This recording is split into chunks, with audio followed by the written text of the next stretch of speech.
ada kedatangan tamu spesial sih ya dari Bang Luga ya. Ya di live kan aja. Ya. Nggak usah terlalu lebay lah. Artinya kita ini kan namanya kita menyatakan Tuhan sebagai Raja. Ada yang tersinggung gitu. Udah sampai sekarang. Ya udah saya bikin dulu diskusi santai Bang Luga. Makasih udah saya undang mau masuk. Jadi nanti kalau yang bertanya ya teratur kan begitu. Kira-kira topiknya ya diskusi santai bersama Luga Tambunan malam hari ini. Tapi kita Bang, intermezzo Bang, saya mau tanya, Bang Luga. Ya ntar dulu Bang, kita buka dulu santai. Mana rahasianya? Sabar. Bang Luga nggak akan kemana. Dia jawab semua itu. Dia itu punya mukjizat. Jangan macam-macam sama dia. Tapi tolong jangan terlalu jauh mendebatnya untuk menghindari aja adanya saling hujat menghujat. Ya, kalau udah dijawab dua kali ya sudah. Kan begitu ya. Oke. Bola kabut. Oh, kabut. Siap. Saudara apa? Menara siap, udah siap semua. Sudah. Sebaiknya aku jadi untuk belum. Bang Juma belum itu, Bang Juma itu. Kalau saya yang awal saja, sama pertanyaan intermezzo aja ya. Ya raisen aja Bang. Diem. Kalau mau nanya raisen aja, teratur lah kita. Oke. Jangan keburu nafsu. Pak D lagi di mana? Suaranya menggema. Yo, saya duluan lah resen. Oke. Nafsu amat sih. Kenapa lah katanya mau dijajal kemarin di Jogja, nggak datang. Waduh. Bentar, Mas. Jangan langsung putus asa dong. Ini hari masih banyak. Bentar. Saya udah bawa banaspati saya. Jangan putus asa lah, kan acara masih banyak. Acara di Jogja itu cuma kata kita mau bikin acara 10 kali di Jakarta, 10 lagi di Laut Cina Selatan. Bang Luga nggak ikut. Bang Luga nggak ikut live kan juga dong di channel Bang Luga. Aduh, gua nggak ngerti dengan live ini. Ntar gua pelajari. Masa seorang nabi tidak bisa melaihkan bagaimana pula? Sabar kan udah dijelaskan. Tadi baru dijelaskan oleh Ustaz Juma, Ustaz Sugi, kita adem lah. Iyalah. Ya diskusi saling menghormati begitu. Ya, langsung dibuka aja, Mas. Oke. Terima kasih. Assalamualaikum warahmatullahi wabarakatuh. Ketemu kembali di JCC ya. Tempat kita semua di sini Julpika Official. Kita kedatangan tamu. Terima kasih Bapak Luga Tambunan telah memenuhi undangan. Semoga bisa berdialog dengan baik di sini dan mohon maaf nantinya kalau ada sesuatu yang tidak berkenaan dan tetap dalam koridor. Apa itu koridornya? Slogan kita tanpa hujat, saling menghormati apapun itu. Terima kasih atas semua atensi Anda semua juga di sini, netizen di luar sana. Monggo Bang Luga memperkenalkan diri. Silakan. Apa kira-kira yang mau Anda ungkapkan di sini? Silakan Bang Luga. Ya kalau saya sih orang kan punya cara-cara tersendiri mengungkapkan apa isi hatinya ya kan. Tapi kalau saya sih artinya kalau misalnya sudah dengan hujat ya menurut saya juga nggak perlu karena tujuan kita kan untuk menyelamatkan orang. Jadi justru kita lah yang harus punya kesabaran, punya kasih. Kesabaran dan punya kasih kan bukan berarti harus kayak tempe gitu kan. Kita tetap menyatakan Yesus sebagai Tuhan dan sebagai Raja. Bahkan kemarin kan saya ajak kalau nggak puas dengan debat, adu santet, adu apa kek, ya kan. Kalau memang nggak nggak puas gitu. Jadi ya kalau saya sih selalu mengambil keuntungannya aja. Lagi rame-rame gini ya udah puji Tuhan kita bikin debat yang besar ya, itu aja. Oke, makasih Bang Luga atas pembukaannya ya. Untuk pertama yang ingin dialog dengan Pak Luga Tambunan adalah saya kasih penghormatan pertama kepada Bro Reski. Silakan. Reski. Oh, yang kemarin yang di Jogja itu ya? Gak usah kenalan lah sama saya lah. Saya udah kenal ya sama saya ya. Boleh. Gini, saya cuma ada beberapa pertanyaan sih yang mau saya tanya. Ini yang disentul ini ancer-ancernya kapan kira-kira? Oh, itu yang disentul. Iya. Begini ya, memang kan kalau untuk di Sentul memang itu kan acara besar, itu juga sewa tempatnya juga sekitar 600 juta ya, kapasitas 10.000 seat, tetapi karena pandemi difokuskan tidak bisa 10.000 tapi 5.000 gitu loh. Terus? Ya. Jadi saya memang sedang mengetik proposalnya dan beberapa tim saya juga setuju, sangat setuju gitu kan, artinya untuk mengadakan di Sentul ya. Nah, jadi mungkin tetapi kan ya karena ini acara besar tentunya kan kita juga kan bikin acara ini nggak sembarangan ya. Kalau mungkin acara-acara 200-300 orang mungkin bisa saya pastikan ya, bisa saya booking hotel misalnya, saya kasih dulu 1 juta 2 juta untuk nentuin hari. Tapi karena ini duit besar, jadi ya butuh waktu yang mungkin cukup agak nggak bisa sebulan 2 bulan, mungkin akan diadakan di bulan-bulan Oktober atau November kalau di Sentul gitu. Ya berarti saya catat November ya. Ya kita doakan lah. Soalnya kemarin kan waktu sempat di live saya sempat nyaksikan tuh di Mu'alaf Hidayah channel ya, HMC ya. Nah itu katanya kan 2 bulan kemarin. Sekarang geser lagi jadi November. Kenapa nggak sekalian saya bilang 2 bulan. 2025 gitu. Bukan saya bilang 2 bulan. Mereka kan minta habis Lebaran ya Bang. Katanya kan habis Lebaran. Bisa habis Lebaran. Cuma mungkin tempat yang itu, yang udah tempat saya gratis itu bisa. Misalnya kita bikin tempat di Blok M itu, sewa tempat juga berapa, itu paling berapa, saya pinjam gratis juga itu bisa, mau 2 bulan. Tapi yang datang ya paling dengan protokol kesehatan ya paling ujung-ujungnya kayak di Jogja yang ada 15 orang. Emang di Jogja kemarin di Jogja 15 orang? Loh saya lihat kira-kira sekitar segitulah, 15-20 orang lah, orang protokol kesehatan kok itu kan. Kalau ngikutin protokol kesehatan kan sekarang 50. Di Jogja itu salah satu panitianya saya. Jadi kamu jangan sok tahu. Ya udah berapa yang datang? Artinya yang bisa duduk loh. Yang bisa duduk, dengar dulu. Lebih tahu mana kamar kamu aja yang bookingin itu saya, gitu loh. Ya, kalau mau tahu deh. Ya iya, makanya jangan sok tahu gitu. Untuk urusan ini Iya, sekarang kan saya ngelihat loh, saya kan sudah sering bikin acara. Ya, jadi kan saya tahu kalau kapasitas misalnya 100 itu bisa dihadirkan misalnya 50%. Berarti gini. Gedung. Kan saya lihat kan kemarin saya lihat di Jogja. 300 orang. Gedung itu kemarin tuh kapasitas 300 orang. Oke, yang hadir berapa orang? Yang ada berapa orang? Jadi kapasitas maksimal cuma setengahnya 150. Oke, yang hadir kemarin berapa? Orang. Yang hadir kemarin berapa? Semua totalnya dari tamu undangan dan yang lain-lain itu ada 52-an. Oke. Jadi nggak nyampe 15 orang. Nah, jadi mukjizat Nabi di sini gagal lagi gitu loh. Karena kemarin kan harusnya kan kamu kan ngambil video itu yang jelas dong. Maksudnya kamu seret bangku-bangkunya kamu ambil. Jadi orang bisa menilai. Ini kan saya lihat kan kebanyakan ke pembicara semua. Jadi nggak disorot orangnya. Jadi ya saya cuma ngira-ngira kok nggak penuh, kira-kira begitu. Ya namanya juga ngira-ngira kan saya kan nggak datang. Ngira-ngira ya, kamu juga harus orang yang di shoot itu cuma ini kok, cuma stand kok, nggak nge-shoot bagian audiens. Iya, makanya saya kan ibarat katakan ngira-ngira nih, karena kalian nggak menunjukkan kepada saya video penonton. Kalau misalnya 1, 2, 3, kalau gitu kan ya kenapa nih yang datang nih, saya hitung-hitung kan begitu. Nah terus kemarin nggak datang kenapa? Saya nggak terlalu nyimak soalnya. Ya saya nggak datang ya saya dapat satu mimpi lah yang Tuhan mengatakan saya nggak perlu datang, gitu aja sih. Kenapa? Karena takut ada orang yang mau nemuin. Ada yang menuduh saya katanya ada seorang cewek bernama Veronica hamil punya anak dari saya. Nah itu benar nggak gitu kan? Iya, isu yang beredar itu benar nggak? Saya cuma mau klarifikasi simpel doang. aja, tinggal datangin saya kan, rumah saya kan di Jakarta ada, gereja saya kan ada, ngapain harus datang acara gitu?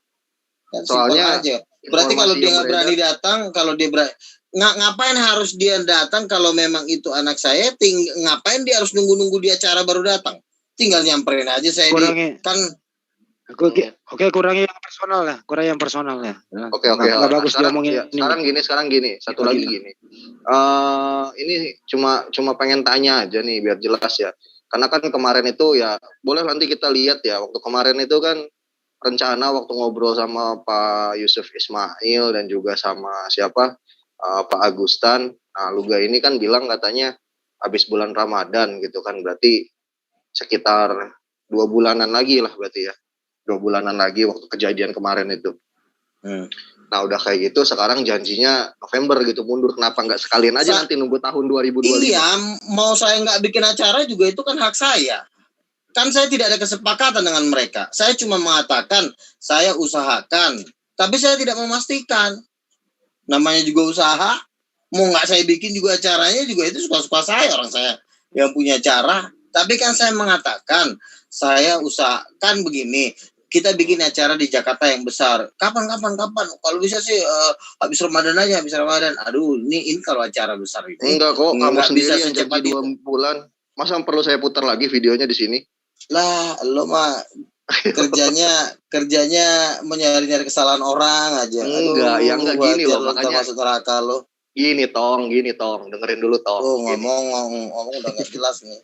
Enggak gini loh, maksudnya kalau mau janji itu harus tidak ada yang menjanjikan yang mengatakan putarlah videonya ya. Videonya saya putar di sini ya. Videonya saya putar di sini ya.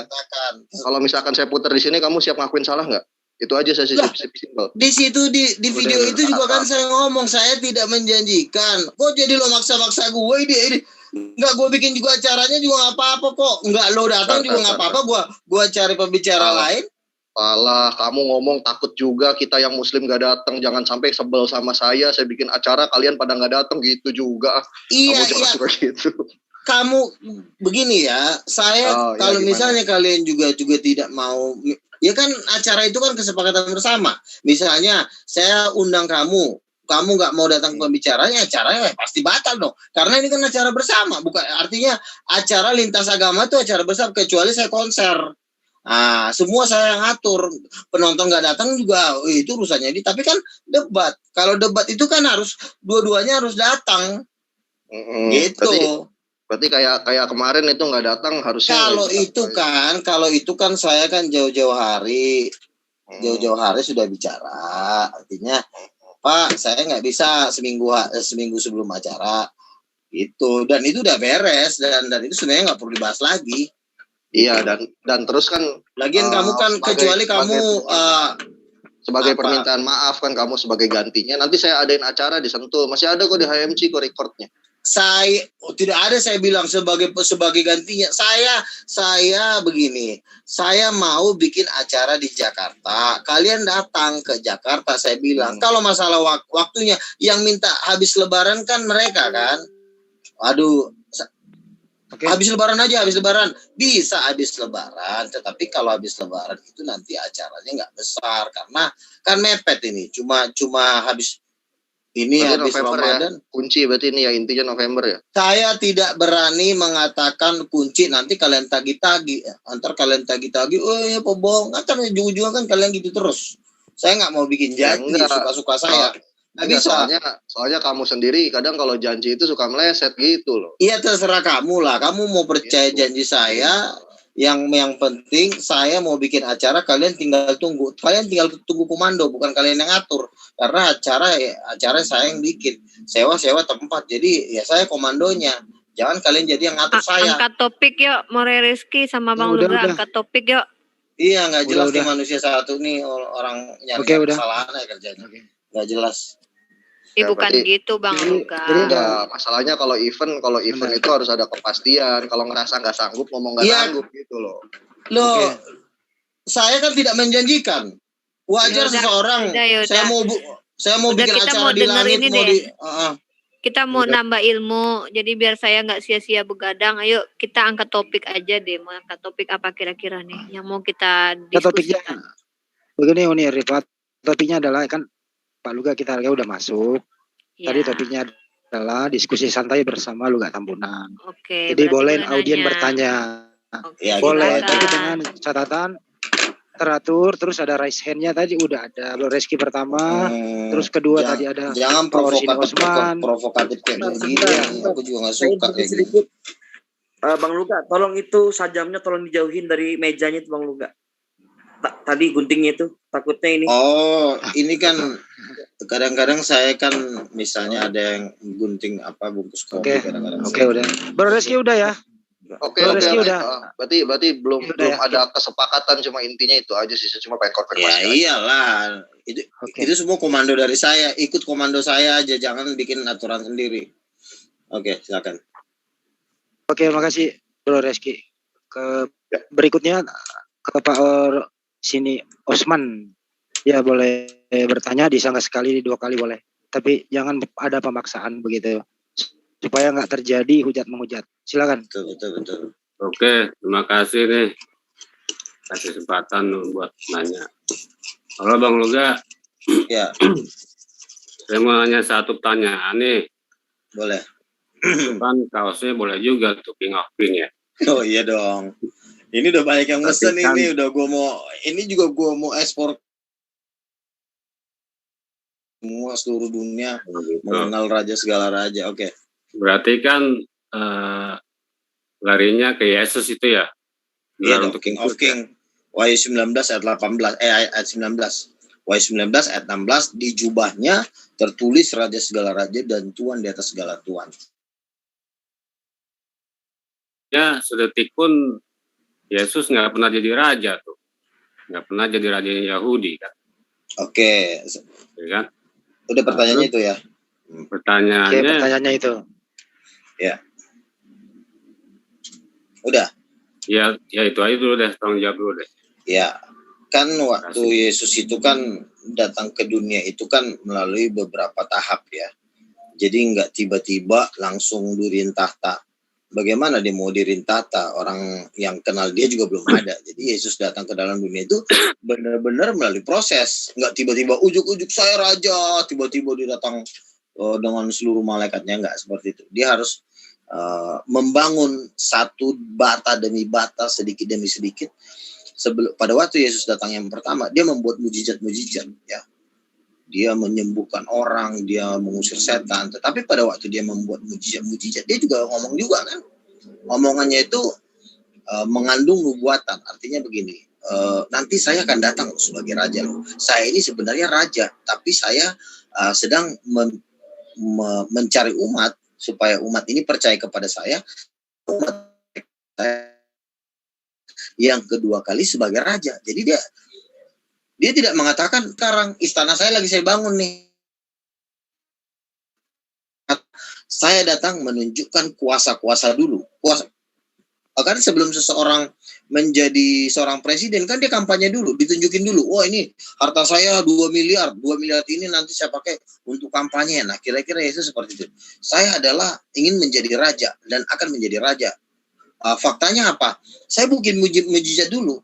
Saya harus membangkitkan orang mati, bahkan saya harus mati dan bangkit dari antara orang mati untuk membuktikan bahwa saya adalah raja sorga.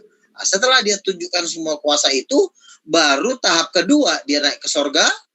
Setelah tahap kedua, lalu tahap ketiga dia akan turun sebagai raja di Yerusalem dan dinubuatkan dalam Zakaria 14 kakinya akan berjejak di Bukit Zaitun. Zakaria 14 disitulah dia akan masuk melalui pintu gerbang di dalam di kota Yerusalem itu ada 12 pintu gerbang ya, dan ada satu gerbang pintu yang masih tertutup dan itu sudah ditulis dalam Yehezkiel pasal 44 ayat 2 dikatakan bahwa pintu gerbang ini harus tertutup. Nanti yang boleh masuk pintu gerbang ini hanya Tuhan Raja semesta alam.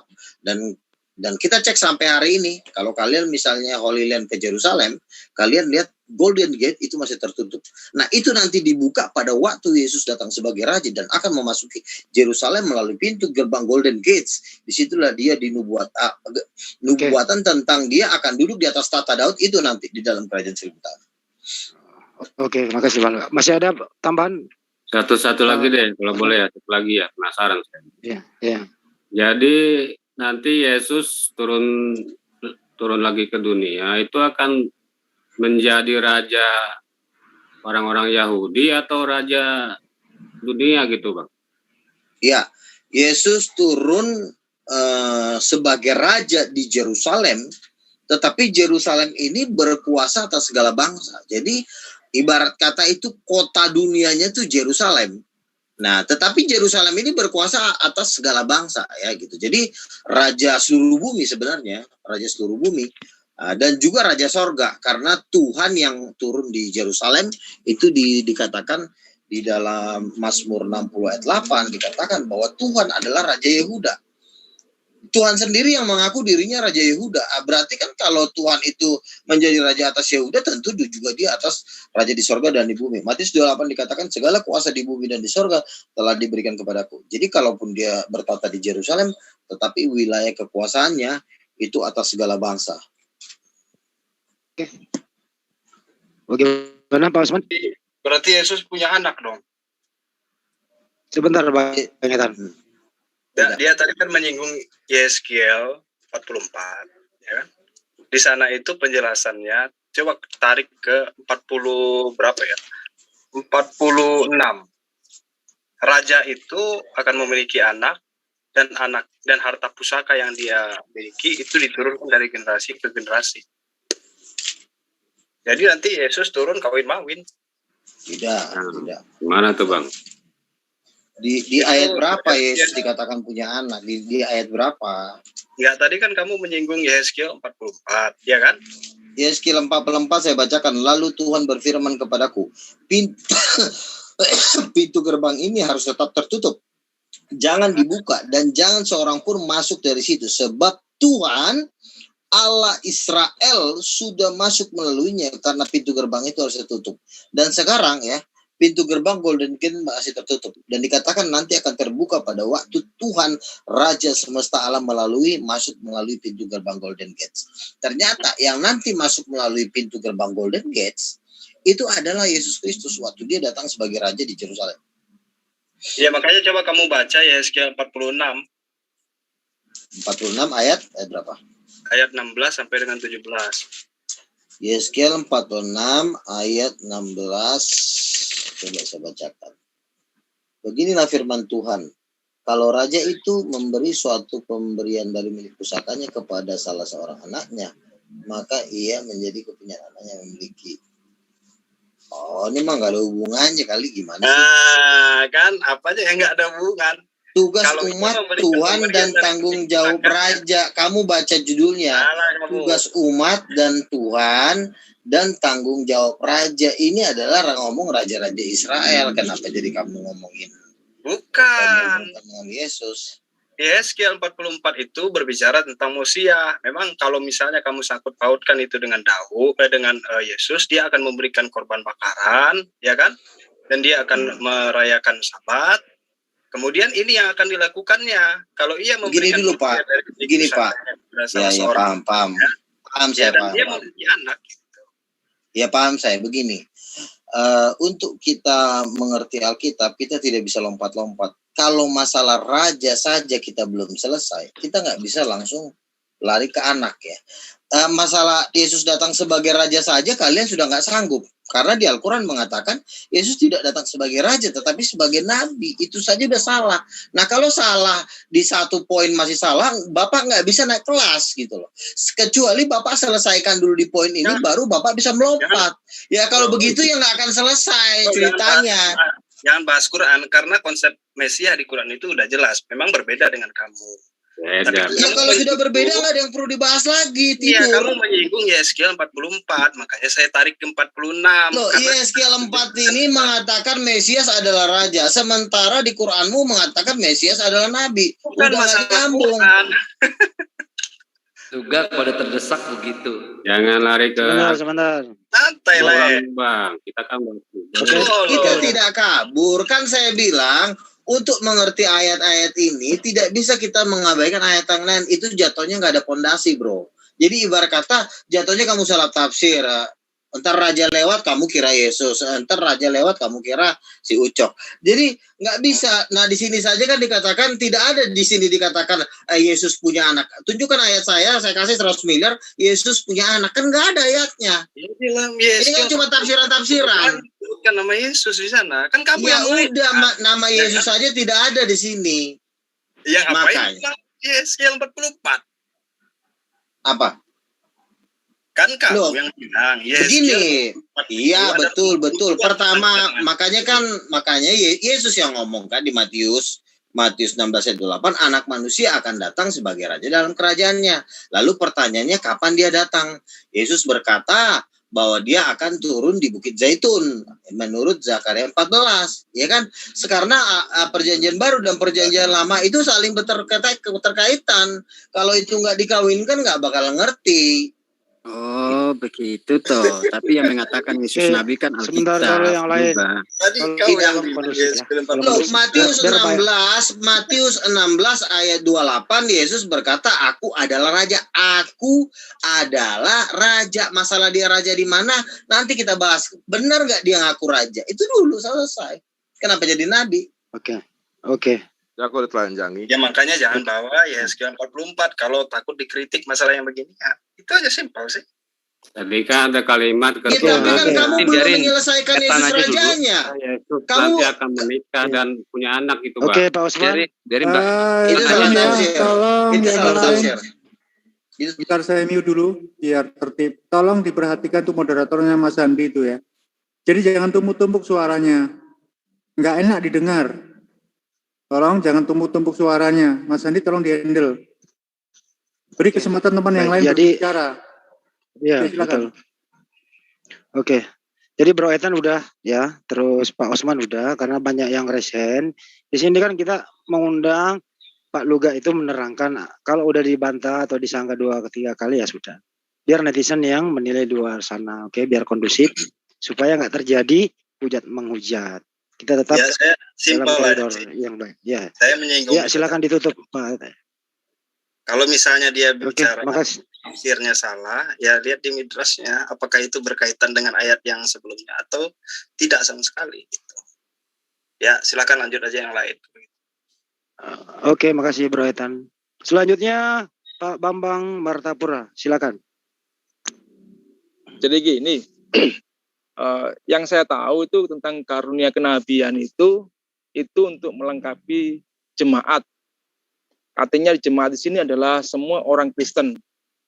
Nah, yang saya mau tanyakan adalah untuk Bang Luga, kalau Anda mempunyai karunia kenabian, maka Anda disetujui oleh semua jemaat. Nah, pertanyaan saya adalah jemaat mana atau denominasi mana yang menyetujui Anda untuk melengkapi jawatan kenabian itu? Oke. Yang menyetujui saya seorang nabi atau memiliki karunia kenabian tentu gereja karismatik. Makanya saya kan berbicara berdasarkan ajaran karismatik. Siapakah karismatik? Karismatik adalah gereja yang paling ditakutin di muka bumi ini karena kerjanya ngabisin jemaat gereja lain. Contoh pernah kejadian tuh di mana tuh di gereja Horizon Hotel itu ya. Masuk GBI, habis semua pindah gerejanya. Pendetanya malah jadi orang susah sekarang di jalanan. Ada yang ke sana lari ke sana. Karena kalau udah gereja karismatik masuk, ini semua tuh gereja-gereja sebelah kesedot, habis. Bahkan beberapa tokoh HKBP mengatakan ya memang udah kita akuin kok kalau jemaat kita ini kalau pagi doang di sini karena hormatin orang tuanya aja. Tapi kalau udah sore mereka lari ke gereja karismatik gitu. Dan gereja karismatik kita akuin di mana semua daftar orang terkaya di Indonesia itu rata-rata ada di gereja karismatik. Mereka punya power, mereka punya kekayaan, mereka punya kekuasaan, mereka punya dana untuk memurtadkan atau menginjili orang. Gitu loh. Nah, kalau ada yang menentang gereja karismatik, ya saya nggak tergelitik, biasa aja gitu loh. Ya lu juga orang udah nggak ada mujizat, susah, mau diapain gitu loh. Ya biarin aja mereka ngomong. Oke, Pak Bambang, ada yang mau ditambahkan, Pak? Ya, kalau gereja karismatik itu bukan cuma saya aja kan, seperti Pastor Niko, Pastor itu semua mereka menyebut mereka tuh nabi, bahkan ada yang menyebut Profet Bajinder, Profet Tewi Joshua. Itu bagi saya masalah terlalu kecil sebenarnya. Oke, gimana Pak Bambang? Jadi mau ditambahkan? Jadi kalau menurut jadi gini loh. Jadi kalau setahu saya ya, kita bicara tentang Alkitabiah gitu loh. Jadi kalau kita bicara tentang Alkitabiah, maka kita kembali kepada jemaat. Nah, jemaat itu adalah mewakili semua orang Kristen. Nah, kalau sudah mewakili orang Kristen berarti tidak akan pernah ada pertentangan, karena sesuai dengan ajaran Paulus bahwa jawatan kenabian itu untuk melengkapi gereja, ya kan? Ya, jadi kalau Anda mengatakan bahwa karismatik itu lebih bagus, atau maka kalau saya bisa katakan bahwa dogma atau pengajaran karismatik itu lebih bagus atau lebih benar, lebih sempurna ketimbang pengajaran gereja Protestan, Baptis, Anglikan dan segala macam. Ya kan, yang notabene sampai hari ini masih belum mengakui jawatan kenabian yang saat ini Tuhan taruh kepada abang. Betul nggak? Yang tidak mengakui saya ini kan model-model Protestan, ya kan? Nah, lalu dengan Protestan tidak mengakui saya sebagai hamba Tuhan, apakah saya terusik? Sangat tidak terusik. Saya juga debat nggak pernah didanain mereka, ngapain saya ngurusin dia? Lu mau gila juga itu urusan mereka. Saya nggak pernah minta. Tapi kalau saya, ya jujur, saya didanain oleh orang-orang karismatik. Jadi ngapain saya musing sama orang yang nggak pernah dukung saya? Mau mereka mau jungkir balik kayak, mau berenang di laut kayak, mau mereka mau berenang di laut Cina Selatan, itu urusan mereka. Tolong kalian yang lainnya ya, jangan tumpuk suaranya, jangan sampai ada kesan kita ngeroyok. Ya, tolong itu yang lagi berbicara ini Mas Martapura, yang lainnya silent dulu. Yang mau berbicara tolong hand raise, biar kita tertib teratur di sini. Jangan main seakan-akan kita ngeroyok. Satu-satu bicaranya. Silakan Mas Andi di-handle. Oke. Menertibkan. Pak Bambang udah Pak. Pak Bambang apa masih ada? Ya tadi itu, ya itu tadi. Berarti kan istilahnya kan kalau begitu kan dogma pengajaran karismatik kan yang paling benar saat ini. Ya, jadi dogma pengajaran Protestan, Katolik, Anglikan, Baptis, Metodis, semuanya itu salah.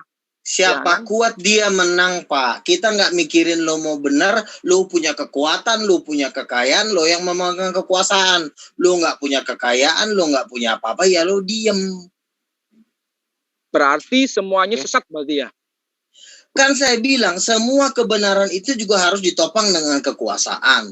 Kebenaran juga wajib ditopang dengan kekayaan. Kebenaran juga ditopang dengan juga kepopuleran.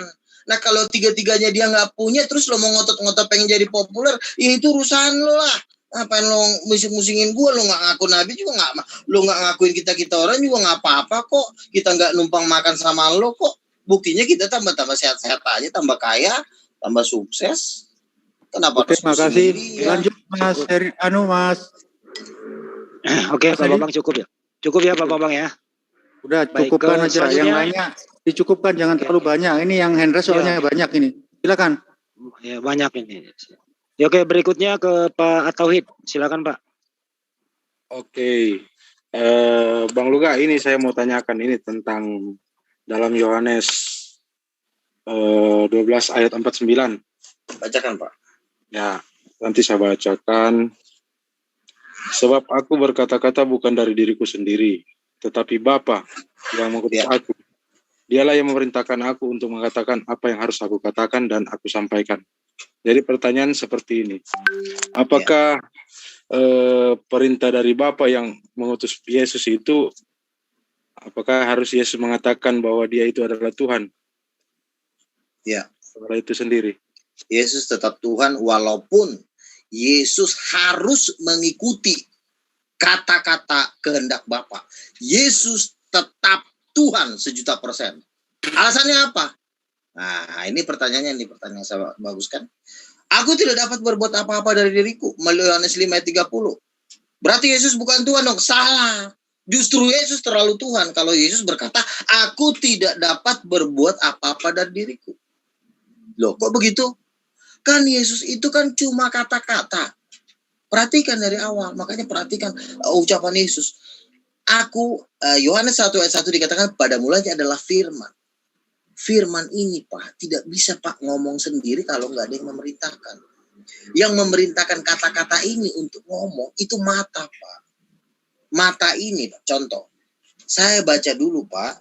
Saya lihat dulu. Baru saya katakan. Bagaimana saya bisa mengatakan apa yang tertulis ini kalau misalnya mata saya ditutup? Apakah saya bisa membacakan kata-kata ini? Misalnya sini, kebahagiaan. Kalau saya tutup, saya bisa mengatakan nggak apa ini isinya? Kan tidak bisa. Berarti kata-kata itu butuh mata.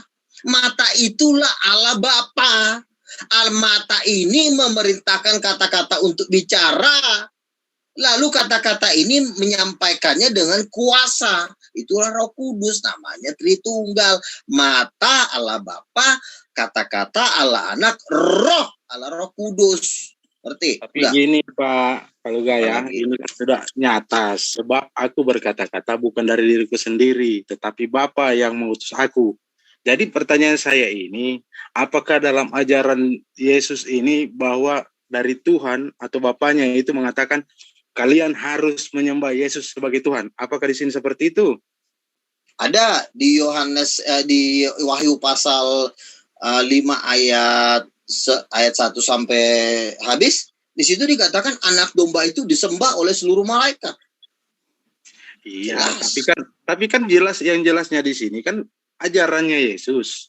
Apakah Yesus Kan saya udah bilang kata-kata itu bisa mendapat ajaran bukan dari kata-kata itu. Kata-kata itu bisa dapat arahan itu dari otak. Otak itu bisa dapat pencerahan itu dari mata. Jadi mata sama otak ini satu. Setelah otak menerima informasi, lalu kata-kata ini kan Yesus kan cuma kata-kata. Perhatikan, pada mulanya adalah kata-kata dan kata-kata itu adalah bagian dari pribadi itu.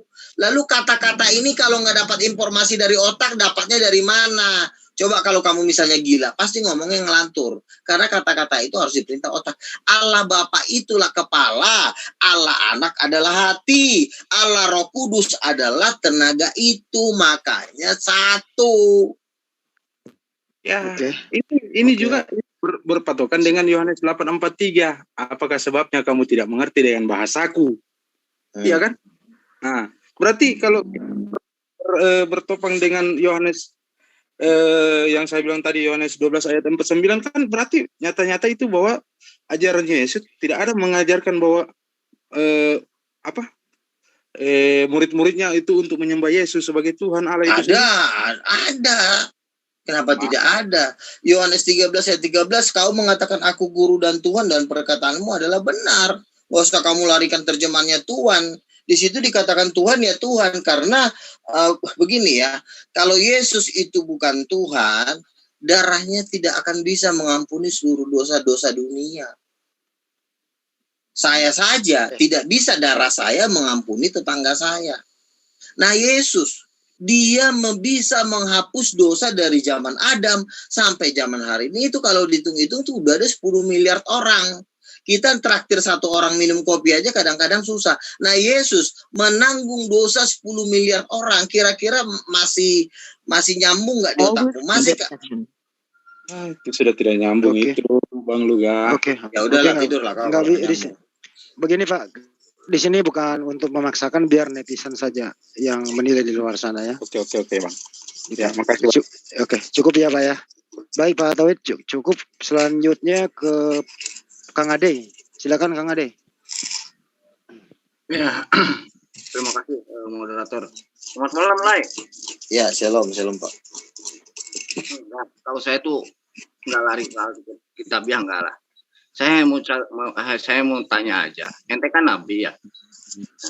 Berarti ente kan tahu malaikat-malaikat. Nah, yang saya tanyakan, malaikat maut di dalam Kristen itu siapa namanya Lai? Itu aja sih. Silakan. Begini, kalau kita dapat karunia kenabian Pak, itu bukan berarti otomatis kita tahu dari ujung sampai ujung. Bukan berarti seperti itu. Setiap orang yang mendapatkan suara kenabian itu ada tugas-tugasnya, ada bagian-bagiannya, ya kan? Ada yang dibawa melihat cherubim, ada Saya nggak pernah melihat cherubim, tetapi teman saya ada tuh. Dia pernah melihat cherubim. Ada yang dibawa pernah melihat serafim, ada. Jadi itu punya tugas-tugas gitu loh. Nah, kalau kamu katakan malaikat maut namanya siapa, saya tidak tahu. Tetapi kalau kamu menanyakan kepada siapa nama malaikat yang menjaga pintu gerbang sorga, itu ada 2 malaikat, Pak. Pintu gerbang sorga itu dijaga oleh 2 malaikat yang kira-kira tingginya hampir 100 meter. Kalau kamu tanya itu namanya siapa, saya bisa kasih tahu satu namanya. Itu kalau nggak salah yang sebelah kiri atau sebelah kanan itu namanya Wilson. Dari mana saya tahu? Ada seorang anak kecil dibawa oleh Tuhan Yesus ke sorga. Pada waktu dia mau masuk pintu gerbang itu, dia melihat kok malaikat ini kok tinggi banget, hampir 100 meter tingginya. Lalu dia bertanya, namamu siapa sih? Malaikatnya menjawab, nama saya Wilson. Gitu. Jadi kalau hal-hal seperti itu ada yang orang tahu. Tapi kalau kamu bilang malaikat pencabutnya, malaikat maut, ya malaikat ini kan macam-macam.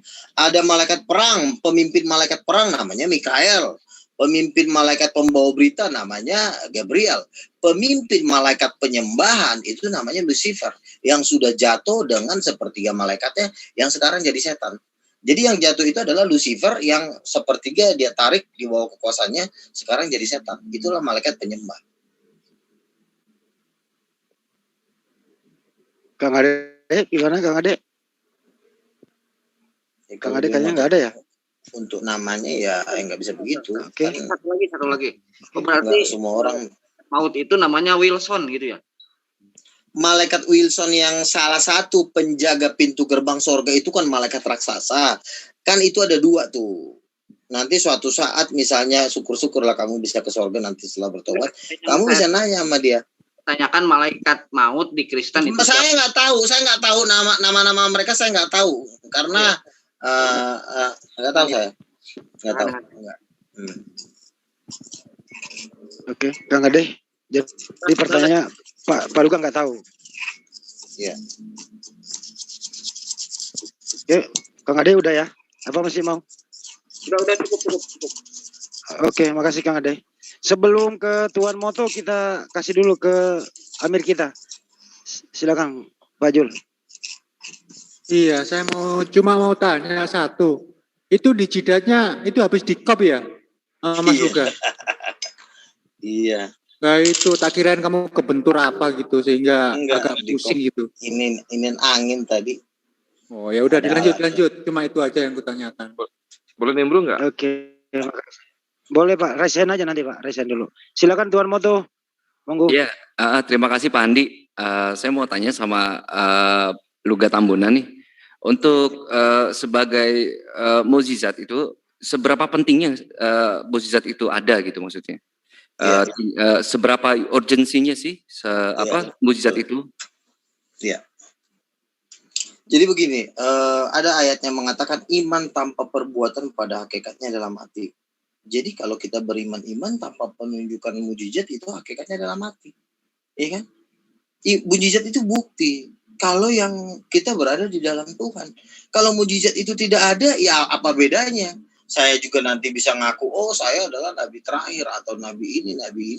Tapi kalau nggak ada buktinya, pembuktian itulah dengan mujizat. Tidak ada sesuatu hal pernyataan firman Tuhan kalau tidak dibuktikan pakai mujizat. Itu wajib, hukumnya wajib. Makanya dikatakan di 1 Korintus 4 ayat 20, kerajaan Allah bukan terdiri dari perkataan. Kerajaan Allah terdiri dari kuasa. Kuasa itulah mujizat. Gitu loh. Oke. Tapi kan dukun juga bisa bikin mujizat. Ya tinggal diadu kok, karena setan bisa bikin mujizat. Loh, jelas-jelas kok Tuhan menciptakan langit dan bumi dan bintang. Apalagi kalau kamu lihat Antares begitu besarnya itu bintang bisa 100.000 kali matahari. Bagaimana mungkin si iblis bisa menciptakan bintang Antares? Iblis kan cuma malaikat kecil, salah satu dari nama malaikat. Jumlah malaikat itu jutaan, bahkan miliaran. Lalu kamu bandingkan kuasa iblis, mentang-mentang iblis bisa mensulap, misalnya tangan dipotong tiba-tiba hilang gitu, atau bikin mujizat kecil. Lalu kamu bandingkan mujizatnya si iblis dengan alam semesta ini sangat tidak ada gunanya. Makanya mujizat itu wajib dibuktikan.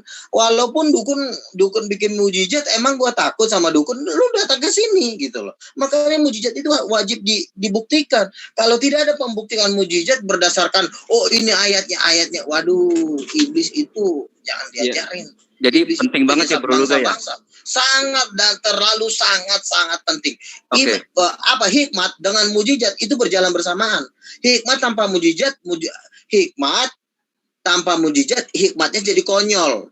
Tetapi mujizat pun tanpa hikmat juga nggak jadi, jatuhnya jadi barang main-mainan. Makanya dua-duanya harus jalan gitu loh. Kamu bisa ngomong firman, kamu juga bikin mujizat. Saya kan berdebat nih, habis debat saya bikin mujizat. Nah, makanya mujizat itu sangat penting. Iya, jadi aku mau tanya sama Luga. Jadi mujizatnya John the Baptist itu apa? Mujizatnya John the Baptist, dia lahir ya. Itu lahir aja itu dari dia pada waktu Elizabeth itu mandul. Jadi dia bukan bikin mujizat pada waktu dia setelah hidup, woi air menjadi anggur atau langit terbelah atau apa segala macam. Bahkan dia pun masih bisa mendengar suara Allah Bapa, inilah anak yang kukasihi kepadanya laku berkenan. Bukankah itu mujizat? Mujizat itu bukan harus membangkitkan orang mati.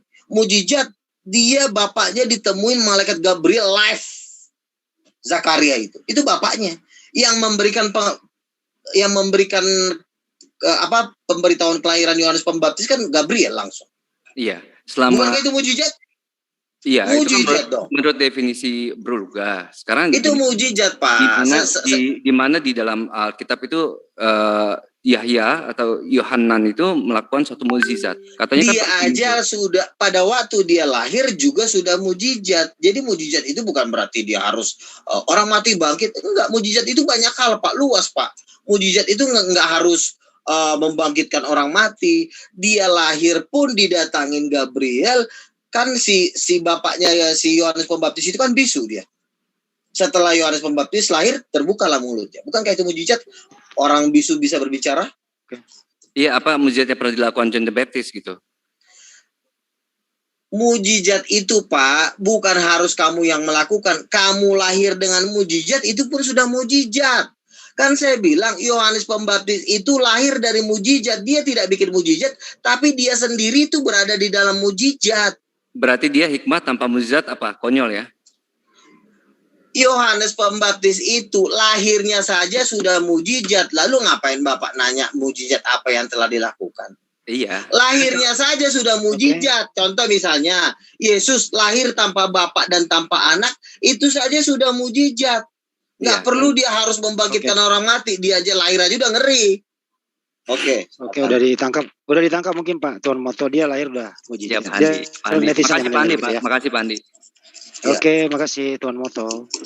Selanjutnya ke Pak Budangun, silakan Pak. Pak Budangun, monitor. Dilanjut dulu. Oke. Cuma ketawa doang. Oke. Itu yang lain. Kalau begitu ke Indonesia Tengah dulu. Pak Peta Lampu, monggo, silakan Bang.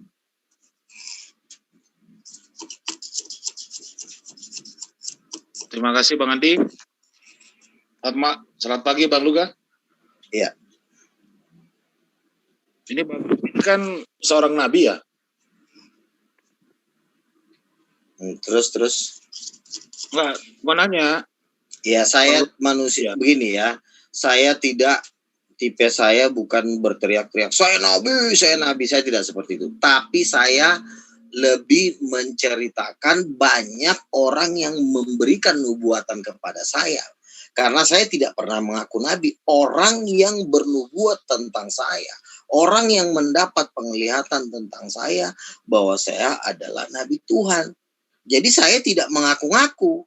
Jadi enggak, itu dulu kamu garis bawahin. Bahwa saya tidak berkata saya nabi, enggak. Tapi orang banyak yang meneguhkan saya bahwa saya adalah nabi Tuhan, seperti itu. Biar kamu ngerti, biar kamu nanti enggak salah tangkap, oh lu gak ngaku nabi, enggak. Karena lebih baik orang mengakui kita daripada kita ngakuin diri kita sendiri. Begitu. Oke, itu pengakuan secara rohani atau secara fisik, Pak? Mereka mendapat penglihatan, mereka mendapat kenubuatan. Penglihatan apa? Penglihatan secara fisik atau secara Ya, mimpi atau mereka apa? berdoa, mereka lagi berdoa di menara doa, tiba-tiba dapat penglihatan. Saya melihat Bang Luga berdiri di atas 3 juta orang dan Maksud saya banyak. pertanyaan saya jelas itu Pak. Itu secara fisik ataukah dia dalam keadaan tidur atau dia mimpi atau apa gimana? Fisik secara bukan tidur, langsung berdoa, dia melihat langsung. Di mana berdoanya Pak? Di menara doa. Di mana itu menara doanya? Ya menara doa itu di gereja lah, di jaringan doa nasional. Jaringan doa nasional ini kan organisasi dunia yang udah diakui dunia lah. Berarti saya bisa tangkap karena kekuatan uang, kekuatan apa tadi itu bagian daripada itu ya Pak ya? Apa kekuatan? Ya, Iya kan? semua kan kita juga ngomong-ngomong tentang Tuhan, tapi kita juga harus bisa membuktikan juga dong secara kekayaan dan kekuasaan. Mujizat dan kekayaan itu harus berjalan. Jangan cuma punya kekayaan tapi nggak ada mujizat. Dua-duanya harus ada. Jangan udah nggak punya mujizat, nggak punya kekayaan pula, cuma ngebacot doang kan capek juga kita. Udah tangkap. Sudah orang susah ngomong mulu. Kecuali kalau dia punya kekayaan dan mujizat, nah itu kuat itu. Yang dua itu harus berjalan bersama. Gue juga bisa bayar orang gitu, suruh ngaku. Iya, tapi lo punya mujizat nggak? Iya, gue punya mujizat gue. Ya udah nanti kan dites, misalnya lo disantet, ya kuat nggak? Kalau kuat bisa, berarti bisa nanti kan bisa dicoba. Bisa nanti dicoba. Kan nanti pas kita bikin acara, misalnya Bapak duduk, ya nanti kita panggil 10 tukang santet, yang 10-10-nya nggak tes Bapak, ya kan? Kalau kuat berarti ngeri. Kalau gue pakai badik aja Pak. Badik apa? Pakai badik. Mujizat saya pakai badik. Badik apa sih? Badik.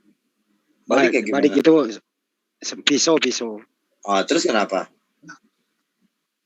Mujizat gua. Iya kayak gimana mujizatnya? Mau dijual badiknya? Lu tikam gua. Sebaliknya gua yang tikam lu. Oh gitu, badik ya. Ini pertanyaan bagus nih. Jadi kalau masalah badik, dia katanya tahan tikam ya kan? Oke. Kemarin saya ada pas saya lagi live, ada orang Maluku. Gak usah diceritain, Orang Maluku ini bilang, Bang, semua banyak laskar jihad ngambil ilmu kebal di kampung saya, Bang. Gue bilang jauh amat ke kampung lo. Agama lo apa emang? Kristen lah. Masa orang laskar jihad ngambil ilmu kebal di kampung lo? Iya Bang katanya. Bohong lo? Enggak. Nggak usah diceritakan. Intinya pertanyaan tentang mujizat. Itu mujizat saya. Itu pertanyaan pertama. Mujizat kamu kan artinya punya ilmu kebal. Punya ilmu kebal itu pertanyaannya kenapa beberapa kemarin laskar jihad waktu perang di Ambon, kenapa ngambil ilmu kebal ngambilnya di Ambon, di Almahera katanya. Itu jadi bingung. Nggak nyambung ke sana. Nggak nyambung ke sana. Ya, tidak ada hubungannya ke situ. Jangan melebar. Ya udah kan intinya kan kamu punya ilmu kebal. Iya kan, benar gak? Iya. Kamu punya ilmu kebal. Oke, bagus. Enggak, saya enggak kebal. Saya enggak kebal. Terus apa? Tapi itu barang itu enggak nyampe ke saya. Berarti pada waktu misalnya kamu ditusuk, terus barangnya ada yang nahan gitu? Enggak nyampe. Berarti ada yang nahan dong berarti kan? Oh, itulah kelebihan saya. Oh, berarti kamu ada jin. Siapa bilang? Ya, sama aja ilmu kebal itu kan yang nanjin jin tomang juga. Nah, itu pertanyaan pertama. Itu pertanyaan kedua. Pertanyaan kedua, siapakah Yesus menurut Yesus sendiri? Matius 16 ayat 28, Yesus berkata, anak manusia akan datang sebagai raja dalam kerajaannya. Jelas. Jadi putar lagi tuh. Jangan salah tafsir. Matius 16 ayat 28 saya bacakan. Anak manusia akan datang sebagai raja dalam kerajaannya. Berarti Yesus adalah raja. Akan datang sebagai raja. Sebagai raja berarti bukan Tuhan. Ya kan begitu. Pertanyaannya rajanya dia di mana? Iya. Kalau dia rajanya misalnya di Sukabumi, ya pasti bukan Tuhan dong. Orang rajanya cuma kekuasaannya di Sukabumi. Nah, pertanyaannya Yesus raja di mana? Nah, baca kita. Dengerin, sabar. Apa itu? Apa? Kan tadi dia bilang anak manusia akan datang jadi raja. Di dalam kerajaannya, berarti dia punya kerajaan. Pertanyaannya kerajaan Yesus ini di mana? Kita baca. Iya, kita baca dalam nubuatannya. Jangan dulu kabur. Nah, ini saya bacakan di Daniel 7 ayat 13 dikatakan, aku terus melihat dalam penglihatan malam, tampak datang dengan awan-awan dari langit seorang seperti anak manusia. Datanglah ia kepada yang lanjut usianya itu, dan ia dibawa di hadapannya. Lalu diberikanlah kepadanya kekuasaan dan kemuliaan dan kekuasaan sebagai raja. Maka orang dari segala bangsa, suku, bahasa, dan bahasa mengabdi kepadanya. Kekuasaannya ialah kekuasaan yang kekal, yang tidak akan lenyap, dan kerajaannya ialah kerajaan yang tidak akan musnah. Semua kerajaan dunia ini akan musnah karena bumi ini pun akan dihancurkan. Cuma satu kerajaan kekal, yaitu kerajaan Tuhan. Dan karena Tuhan juga berkata, kerajaanku adalah kerajaan kekal. Berarti kalau Tuhan berkata kerajaanku adalah kerajaan kekal, dan kerajaan Yesus adalah kerajaan kekal, berarti Yesus adalah Tuhan. Begitu. Tadi kan anak manusia datang ke dunia menjadi raja. Berarti kan itu udah pasti. Itu jelas, itu kata-katanya jelas itu. Iya, firman itu memang sudah menjadi manusia, makanya disebut anak manusia. Kan firman jadi manusia. Dia juga tidak mengatakan di situ Yesus kok. Dia cuma mengatakan anak manusia. Loh, Yesus itu kan lagi ngomong tentang dirinya. Emang dia lagi ngomongin siapa? Lu baca ayat yang jelas. Lu sebenarnya ngapain Kalau sih? mau tahu Bang Lugas, saya kasih tahu di dalam kitab Anda. Baca Yohanes 5 itu ayat 19 sampai 47. Aku tidak dapat berbuat apa-apa dari diriku. Tentang kesaksian dirinya, siapa dirinya sebenarnya. Baca itu dari ayat 19 sampai dengan ayat 47. Silakan baca itu. Satu perikop. Ya, Matius 16 ayat 28 itu tidak bisa kamu pisah-pisahkan dengan Yohanes 5 ayat 19 sampai 40. Itu semua berkaitan karena itu yang Tidak ngomong ada semua murid kaitannya, Yesus. Bang. Kok nggak ada kaitannya? Itu kan semua isi Matius itu siapa? Matius itu muridnya Yesus. 12 rasul. Ya, kesaksian di sini. Itu di kitab Anda yang berbicara sendiri. Apaan? Nah, ini kan yang ngomong kan muridnya Yesus, bukan orang luar. Kan dipotong kalau saya bicara. Di situ mengatakan perikopnya kesaksian tentang dirinya. Mulai dari ayat 19 sampai dengan 47, semua di situ mengatakan adalah utusan. Itu iya, jelas. utusan sebagai apa? Utusan kalau sebagai Bang Lugas nabi kah? Utusan sebagai raja kah? Kami di sini, ya silakan biar netizen menilai. Yang jelasnya, saya sudah tunjukkan tentang kesaksian. Iya, oke ya, saya bacakan ya. Kamu bilang kan Yohanes 5 sampai, nih sekarang saya bukakan ya. Yohanes 5 ayat 19, kesaksian Yesus tentang dirinya ya. Lalu dikatakan di sini, sebab sama seperti Bapa membangkitkan orang mati dan menghidupkan, demikian juga anak menghidupkan barang siapa yang dikehendakinya. Lalu Yesus mengatakan bahwa dia akan membangkitkan orang mati di akhir zaman. Kamu percaya Yohanes 5? Kamu percaya? Maksudnya? Loh, dikatakan di Yohanes 5 ya, di Yohanes 5 dikatakan bahwa Bapa menghidupkan orang mati, demikian juga anak menghidupkan barang siapa yang dikehendakinya. Lu percaya ayat itu? Itu Yohanes 5 juga loh. Iya, itu kan kata-kata Yesus kan? Saya justru kata-kata Yesus juga mengatakan bahwa Yesus nanti membangkitkan orang mati di akhir zaman. Kamu percaya? Nanti kamu dibangkitkan sama Yesus di akhir zaman. Kamu percaya? Tidak percaya. Nah, ini kan di Yohanes 5 dikatakan anak manusia akan membangkitkan orang mati di akhir zaman. Kenapa kamu nggak percaya? Padahal Yohanes 5. Makanya baca ayat Alkitab itu nggak bisa kau potong-potong. Berarti, ya makanya dibaca terus. Aku berkata, ayat 25, aku berkata kepadamu, sesungguhnya saatnya akan tiba, dan sudah tiba, bahwa orang-orang mati akan mendengar suara anak Allah, dan mereka yang mendengarnya akan hidup. Nah, di sini dikatakan bahwa nanti siapa yang mendengarkan suara Yesus akan bangkit. Kamu percaya pada waktu nanti kamu mendengarkan suara Yesus, kamu akan bangkit? Itu kan ada kaitannya semua. Itu dibaca dari 19. Yohanes 5, makanya kamu nggak bisa main copot-copot ayat lalu kau tafsirkan seenakku. Nanti ku baca dari, saya tetap ngambil dari Yohanes 5 loh. Mati nanti kamu, mati di tengah jalan loh kamu ini. Bang Luga sendiri yang mencopot-copot ayat karena Loh, ini kan Yohanes 5. Yohanes 5 kamu nggak percaya kalau Yesus membangkitkan orang mati di akhir zaman. Kenapa kamu nggak percaya? Ini juga Yohanes 5. Dan mereka yang telah berbuat baik, tetapi mereka yang telah... Di ayat mana? Di ayat mana? Coba kamu baca Yohanes 5 ayat 24. Sesungguhnya barang siapa pada dia bukan. Ini udah saya baca semua ini ayatnya, jadi kamu nggak bisa main comot-comot ayat lalu Saya kamu tidak mencomot. Makanya saya tidak mencomot ayat, Pak Luga. Saya katakan dari 19 sampai dengan 47. Nah ini ayat 19 ya, Yohanes 5:19. Sebab apa yang dikerjakan Bapa itu juga yang dikerjakan anak. Nah, yang dikerjakan Bapa apa? Menciptakan langit dan bumi. Berarti itu juga yang dikerjakan anak, menciptakan langit dan bumi. Gimana sih?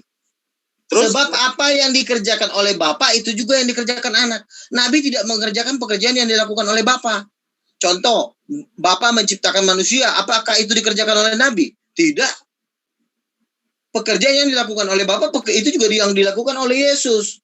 Ya, aku berkata kepadamu sesungguhnya anak tidak dapat mengerjakan sesuatu dari dirinya jikalau ia tidak melihat Bapa mengerjakannya. Sebab apa yang dikerjakan Bapa itu juga yang dikerjakan anak. Lalu menciptakan langit dan bumi, itu yang dikerjakan oleh Bapa, itu juga dikerjakan oleh Yesus. Itu lanjutannya, dilanjut lagi sampai dengan Iya, makanya ayat-ayat Alkitab ini tidak boleh dibaca.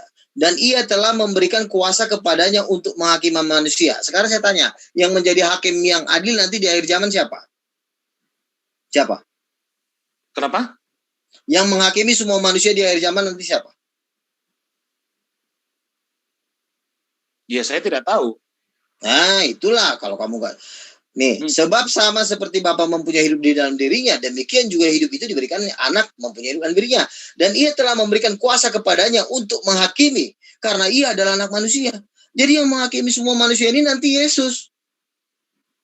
Iya, artinya oke lah, anggaplah itu benar. Tapi itu tidak menandakan dia Tuhan dong. Nah, sekarang saya tanya, yang menghakimi kamu di akhir zaman nanti siapa? Kenapa? Yang menghakimi kamu di akhir zaman di hari penghakiman terakhir siapa? Allah. Ini yang bilang Yesus kok. Ini yang bilang Yesus kok, gua kok yang jadi hakim, gimana sih? Ya itu kan menurut Coba baca nih, Matius 24, anak manusia akan bersemayam di atas tatanya, lalu segala bangsa akan dikumpulkan di hadapannya. Anak manusia. Saya tidak bertanya tentang itu, Pak. Saya bertanya tentang tadi siapa Yesus menuduh diri Yesus. Nah, saya tunjukkan bahwa ada itu. Begini Pak, dengerin ya. Untuk kita menjelaskan, begini bentar ya, gantian. Untuk kita mengetahui tentang siapa Yesus, ucapan Yesus bukan cuma ada Pak di Yohanes 5. Memang judulnya kesaksian Yesus tentang dirinya. Ya, tetapi kesaksian Yesus tentang dirinya maksudnya begini. Jangan salahkan kami. Tidak salah. Tetapi kesaksian Yesus tentang dirinya bukan cuma ada di Yohanes 5, Pak. Berarti ini kan penegasan, Pak. Ini perikop. Ini lalu ucapan Yesus di Matius itu bukan kesaksian Yesus tentang dirinya. Hah? Kenapa? Di Matius 16 ayat 28 itu kan juga yang ngomong Yesus, anak manusia akan datang sebagai raja, itu yang ngomong juga Yesus. Ini cuma judulnya aja kesaksian tentang dirinya. Ya. Yang lain judulnya beda, tetapi itu semua yang ngomong Yesus, Pak. Jadi nggak bisa, Bapak. Memang begini ya, jujur. Memang di Yohanes 5 ini memang sangat rawan. Kenapa? Karena Yesus di sini ini adalah penggalan dari ucapan Yesus, ibarat kata nih, ini adalah pertengahan dari ucapan Yesus. Memang iblis ya, jujur, iblis sangat paling suka memakai Yohanes 5 ini untuk menghancurkan ketuhanan Yesus. Inilah ayat yang paling mudah memang. Ayat ini sangat mudah, sangat rawan. Makanya saya bilang, kamu tidak bisa mencomot satu pasal, kamu tidak memakai pasal yang lain. Banyak bicara Lugaon ini, temannya bertanya nggak dihiraukan. Iya. Akibat lampu mungkin koneksinya kurang stabil ya. Jadi suaranya itu nggak bisa keras gitu. Sementara Aki lampu cari posisi yang bagus supaya bisa mendengarkan dengan baik. Dilanjut Mas Andi dengan sudah cukup. Itu ada Mas Zulkifli Emabas. Silakan Mas Zulkifli Emabas. mencomot sepotong-sepotong. Saya dikit dong. Kang Jo tadi ada waktu saya. Tahan dulu. Mas Yulki Abbas, silakan. Oke, baik. Bang Luga, semangat malam. Wes, mantap sekali Bang Luga ini. Kalau ngajarkan ajaran Paulus paling mantap Bang Luga ini. Bang Luga, yang membuat Yesus itu Anda tuhankan yang paling top daripada semua yang dia lakukan itu yang mana, Bang? Ini pertanyaan yang sangat bagus nih. Ya. Untuk mengetahui Yesus adalah Tuhan, jangan kita tanya sama ekor. Kita langsung sama langsung kepala. Paulus ini termasuk rasul yang paling kecil. Dia masih termasuk rasul ekor lah. Lalu siapa rasul kepala? Jadi kalau kita mau nanya sesuatu, langsung tanya yang paling berwenang untuk menjelaskan siapa Yesus. Ternyata orang yang paling top untuk menjelaskan siapa Yesus selain Yesus, itu ada dua rasul, yaitu Petrus dengan Rasul Yohanes. Rasul Yohanes menulis kitab Wahyu. Sengaja itu memang seperti mimpi, walaupun itu adalah penglihatan. Tetapi itu adalah fondasi. Itu adalah kesimpulan. Terserah lo mau apa, kalau dikatakan Yesus anak domba disembah, lo ngikut. Kalau lo nggak ngikut, ya itu, ya berarti itu apapun yang dikatakan Paulus, kalau tidak sama dengan Yohanes dan Petrus, Paulus wajib dibakar. Tetapi kalau omongannya Paulus sama dengan Yohanes, wajib Paulus dipercaya. Makanya pondasinya adalah Petrus dengan Yohanes. Makanya Petrus dengan Yohanes ini selalu berdua, berjalan menyembuhkan orang. Begitu. Nah, kalau mau tahu siapa Yesus, tanya Petrus dan tanya Yohanes. Yohanes kitabnya ada. Kenapa nggak tanya Yesus aja langsung? Begini Pak, kalau kita tanya Yesus, Yesusnya kan sudah nggak ada. Kecuali Yesusnya udah ada, Bang Jul main ke rumah Yesus misalnya di Bintaro atau di Pondok Indah. Oh, itu lebih bagus itu. Ya, tapi kan yang dia punya ajaran. Yang jadi masalah Yesusnya udah nggak ada. Lah, ajarannya Yesus kan pernah ada dan dia sampaikan kepada murid-muridnya. Betul, ini memang oke, kata Bang Jul, kita tanya ke Yesus. Tapi nanya ke Yesus sebenarnya Bapak bukan sedang nanya ke Yesus. Cuma baca-baca ucapan Yesus kesempatan buat melintir. Makanya supaya nggak melintir harus ada peneguhan. Begini. Justru Bang Luga yang memelintir. Ya, kalau Yesus itu Anda baca Yohanes 17 ayat 7 sampai ayat 8. Apa kata Yesus tentang dirinya? Oke, Yohanes ini yang nulis siapa? Yohanes, ya kan? Ya, betul. Oke. Nah, Yohanes juga nulis kitab Wahyu. Kenapa kamu bukunya Yohanes yang Wahyu kamu nggak percaya, sementara buku Yohanes yang ini kamu nggak percaya? Itu kan berarti kan suka-suka kamu. Satu buku yang kamu buang. Kalau yang ditulis oleh pengarang Yohanes itu kan dasarnya bahwa Yesus masih ada pada saat itu. Kalau kitab Wahyu, tulisan orang yang tidak dikenal, yang kemudian tulisannya dianggap bahwa itu adalah tulisan Yohanes, anak Zebedeus. Nah, sekarang kalau ada dalam Yohanes 7, Yohanes 17, ayat 1 sampai ayat seterusnya, bahkan sampai ayat 26, nyata Yesus menceritakan tentang dirinya, kenapa Anda tidak percaya? Oke, saya jawab. Kan saya bilang tadi, ucapan-ucapan Yesus itu ada yang tegas, ya kan? Ya, lalu betul. Ucapan-ucapan Yesus menuju kepada tegasan, masih di tengah jalan. Artinya kan kalau masih di tengah jalan sama seperti cerita. Kalau kita masih dengerin cerita baru di tengah, itu nggak akan tahu alurnya kemana. Bentar, belum ceritain alur, itu jidat kenapa, Udah dijawab tadi, Mas Ter, udah. Ini endingnya loh, pernyataan Yesus dari semua ajarannya yang diperlihatkan kepada Bani Israel. Endingnya ada di Yohanes 17, ayat 7, ayat 8, ayat 9, ayat 10, ayat 11. Oke. Tar dulu, kan gini. Memang kitab yang paling sering digunakan untuk membantah Yesus, kita nggak bisa pungkirin, adalah kitab Yohanes pasal 5 dan Yohanes pasal 17. Yang dua ini memang paling rawan. Karena ini merupakan suatu cerita yang masih ceritanya di tengah, ya, belum selesai. Nah, disinilah kesempatan menurut saya iblis sangat pintar memang untuk memakai ayat-ayat yang kira-kira masih posisi di tengah. Ibarat kata cerita itu, misalnya gini, saya ini adalah Luga Tambunan dan pekerjaan saya pada waktu saya menuju ke kantor Ini langsung diambil nih. Belum selesai saya cerita, langsung diambil ayat-ayat yang posisi di tengah. Yang kira-kira samar, nah kesempatan deh untuk membanting. Contoh, inilah satu-satunya Allah yang benar, Yohanes 17 ayat 3, dan mengenal satu-satunya yang engkau utus. Diutus ini langsung dibanting jadi nabi. Nah ini memang sangat rawan. Untuk menabikan Yesus sangat gampang di ayat ini. Makanya, karena nanti kalau saya tanya, Yesus diutus sebagai apa? Pasti kamu bilang diutus sebagai nabi. Padahal tidak ada ayatnya Yesus diutus sebagai nabi. Yesus betul diutus, tetapi diutus sebagai raja. Makanya harus selesai membaca ayat. Gak bisa sepotong-sepotong. Ya, karena itu makanya ending dari seluruh ajaran Yesus itu dia ceritakan sendiri tentang dirinya di ayat 17. Oh, tidak ada. Yang lebih tahu tentang siapa Yesus itu begini ya. Yesus dengan 12 enggak. Gini. Yesus sendiri pun kalau dia cuma ngomong sendiri, enggak ada yang menyaksikan, ucapan Yesus pun tidak layak dipercaya. Enggak ada bukti kok. Makanya Yesus mengambil 12 rasulnya. Dari antara 12 rasulnya ini dipilih lagi yang paling sekarang paling yang lebih yang mau dipercaya, Yesus sendiri atau orang yang menceritakan tentang Yesus? Dua-duanya, Pak. Nggak bisa Yesus sendiri. Yesus sendiri pun kan saya bilang nggak akan ada gunanya Yesus ngomong kalau nggak ada yang lihat. Dia bikin mujizat di Israel tapi nggak ada yang lihat, kan nggak ada gunanya. Siapa yang tahu? Siapa yang lihat? Contoh misalnya, benarkah Yesus itu bikin mujizat? Emang saya lihat? Saya nggak lihat kok. Yang lihat siapa? Rasulnya. Jadi Yesus dengan rasulnya ini tidak bisa dipisahkan. Kamu nggak bisa mengatakan hanya Yesus, nggak bisa. Harus dua-duanya. Makanya sama seperti suami istri kan. Kalau mau punya anak. Nah kalau bertentangan antara ucapan Yesus dengan orang yang menjadi saksi, yang mana yang mau dipercaya?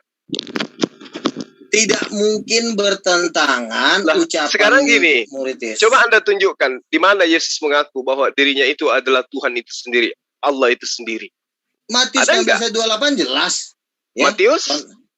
Saya kasih tiga poin. Yesus di dalam Matius 16 ayat 28 dikatakan anak manusia akan datang sebagai raja. Raja adalah pemegang kekuasaan. Raja adalah owner. Lalu poin kedua yang menunjukkan dia adalah Tuhan. Darahnya bisa mengampuni dosa seluruh manusia. Bukankah itu adalah pekerjaan Tuhan? Siapa manusia ini yang bisa menghapus dosa semua manusia? Gak ada. Itu adalah pekerjaan Tuhan. Terus justru yang ketiga, kalau Anda menggunakan Matius 16 ayat 28, ini adalah kebohongan ini.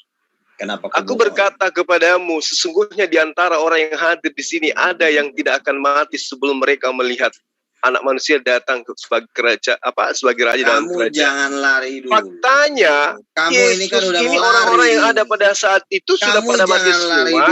Sampai hari ini Yesus belum pernah datang sebagai raja. Namanya jurus lari. Ini namanya jurus lari. Loh, justru Anda menggunakan dalil pembodohan gitu. Loh, Yesus berkata dirinya raja kan bukan cuma ada di dalam kitab Matius, di dalam Wahyu 19. Nah, itu dulu selesaikan ini dulu Matius 16 ayat 8 ini kan Yesus itu pembodohan.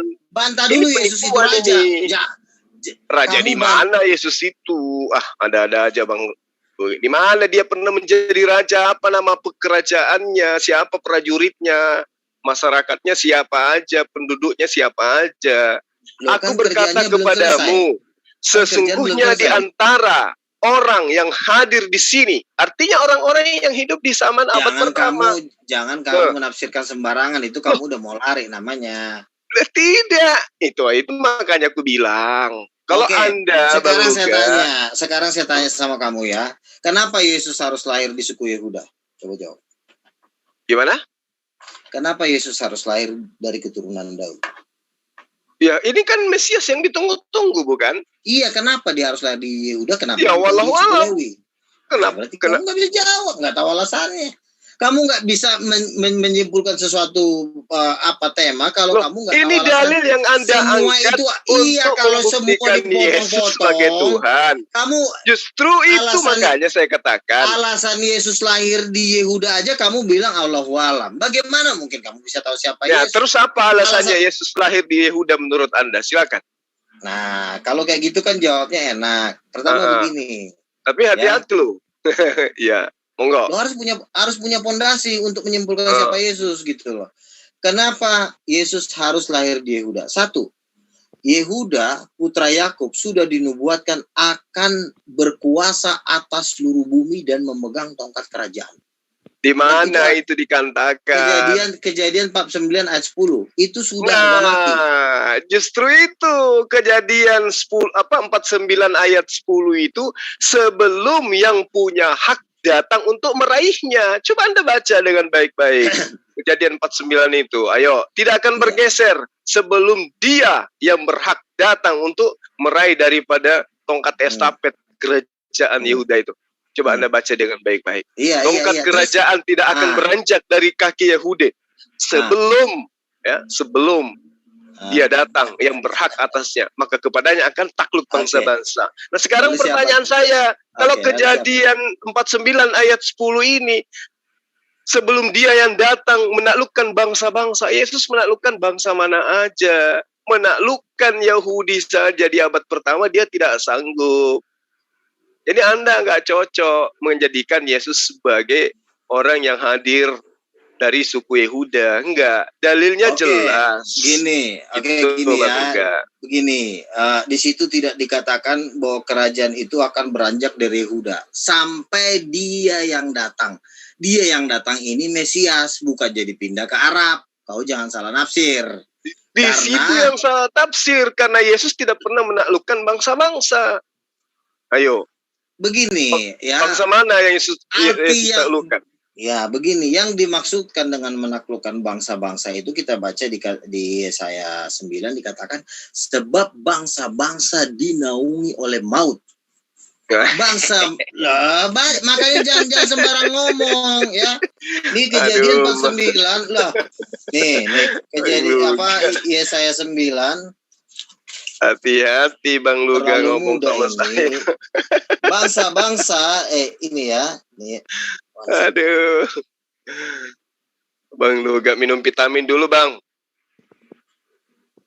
Oke, gini. Semua bangsa-bangsa ini sudah dinaungi oleh maut. Ya. Lalu terus ya Yesus jelas-jelas dia menaklukkan maut, dia bangkit dari antara orang mati. Gimana sih? Gimana ceritanya Anda mau mengatakan Yesus menaklukkan maut? Sama halnya, bagaimana caranya orang bisa menaklukkan jurang kalau dia sudah jatuh ke jurang? Untung ada tim SAR yang selamatkan. Gimana faktanya sih? Siapa yang tim SAR mana yang telah membangkitkan Yesus dari antara orang mati? Siapa yang membangkitkan Yesus? Siapa yang membangkitkan Yesus? Siapa yang membangkitkan Yesus? Siapa coba? Coba baca Ibrani. Coba baca Ibrani. Siapa yang membangkitkan Yesus? Coba baca Ibrani 7 ayat 5. Ibrani 7 ayat 5. Kebalik Kuruna. Ibrani 5 ayat 7. Sorry, Ibrani saya sengaja, Bang. Aduh, maaf. Ibrani berapa? Ibrani 5 ayat 7. Gak apa-apa, gak masalah. Dalam hidupnya sebagai manusia, ia telah mempersembahkan doa dan permohonan dengan rata tangis dan keluhan kepada Dia yang sanggup menyelamatkannya dari maut. Ya. Betul. Siapa Dia yang menyelamatkan Yesus dari maut?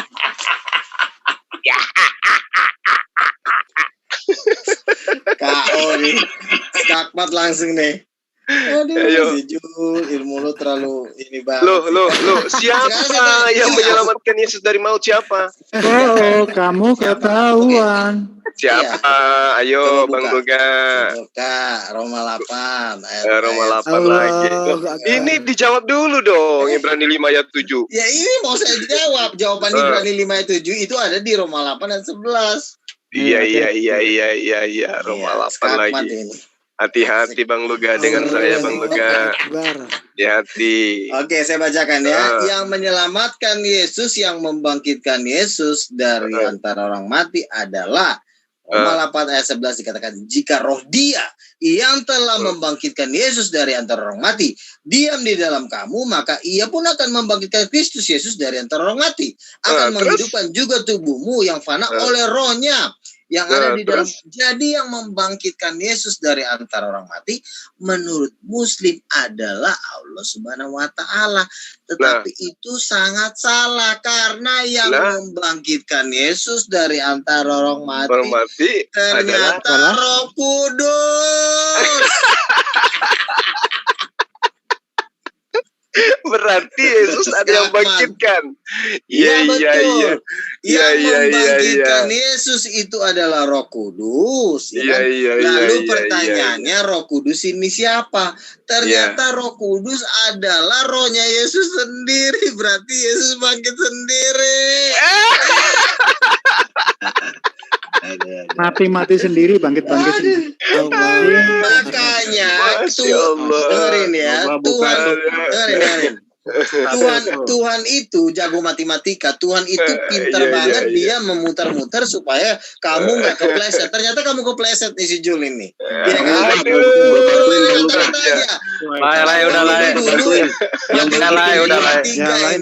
Yang lain tolong ini Bang Luga ini. Oke, lanjut Bang Juma, lanjut.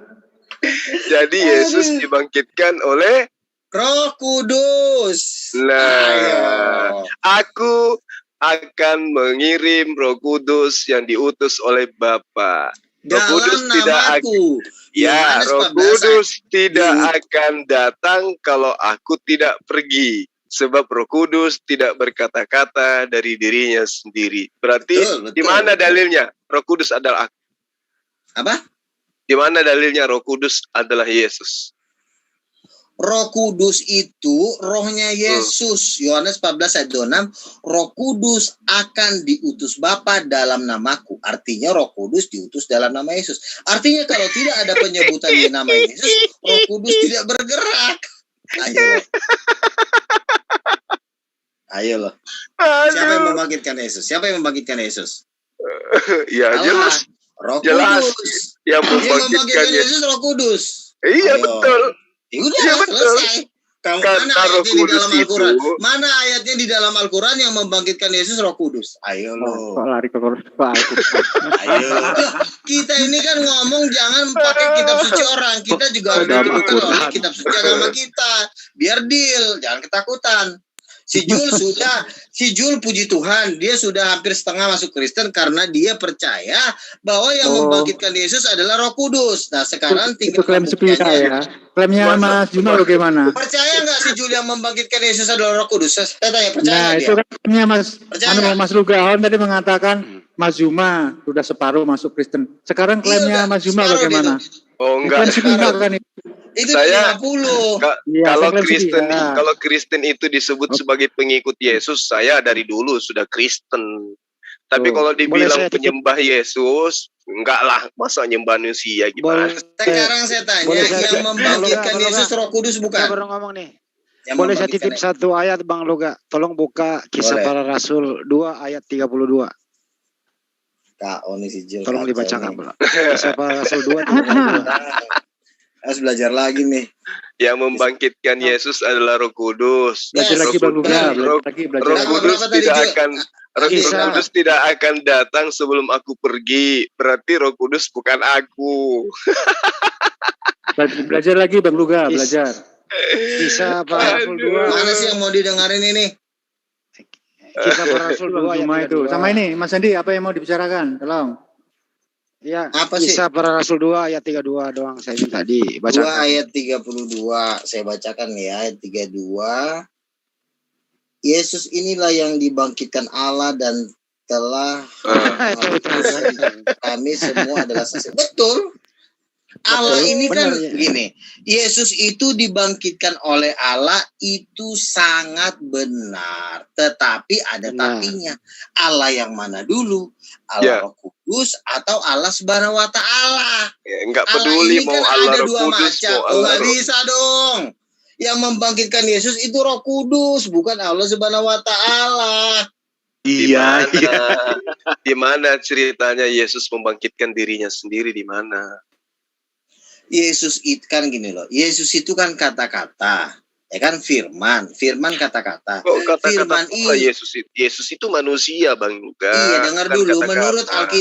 Menurut Alkitab dikatakan pada mulanya adalah firman dan firman itu telah menjadi manusia. Firman ini, kata-kata ini ada yang meneguhkan kata-kata ini supaya berbicara, yaitu nafas. Kata-kata dengan nafas itu satu. Coba kalau kamu ngomong nggak ada nafas, pasti kamu nggak bisa ngomong. Nah, Roh Kudus itulah nafasnya Yesus itulah kata-katanya. Makanya Roh Kudus dengan Yesus itu satu. Kata-kata kalau nggak ada nafas nggak bisa bergerak. Nafas kalau nggak ada Gimana dalilnya Ya Roh udah Kudus coba dan kok. Yesus itu satu? Loh, Yesus kan kata-kata, Roh Kudus itu nafas. Roh Kudus itu nafas ada di kitab Ayub. Nafas Allah yaitu Roh Allah. Nafas kan roh. Kok ketahuan ya? Emang Roh Kudus sama Roh Yesus itu sama? Roh Kudus dengan Roh Yesus sama. Oke, kita lihat di dalam Kisah Para Rasul 16. Coba. Kisah Para Rasul 16 ayat 6 kalau nggak salah atau ayat 7 itu. Lai udah sekak, Lai. Ibrani 57 itu udah kuat banget itu. Loh, dia udah sekak kok. Saya bilang yang membangkitkan Yesus siapa? Allah Subhanahu wa taala sekak.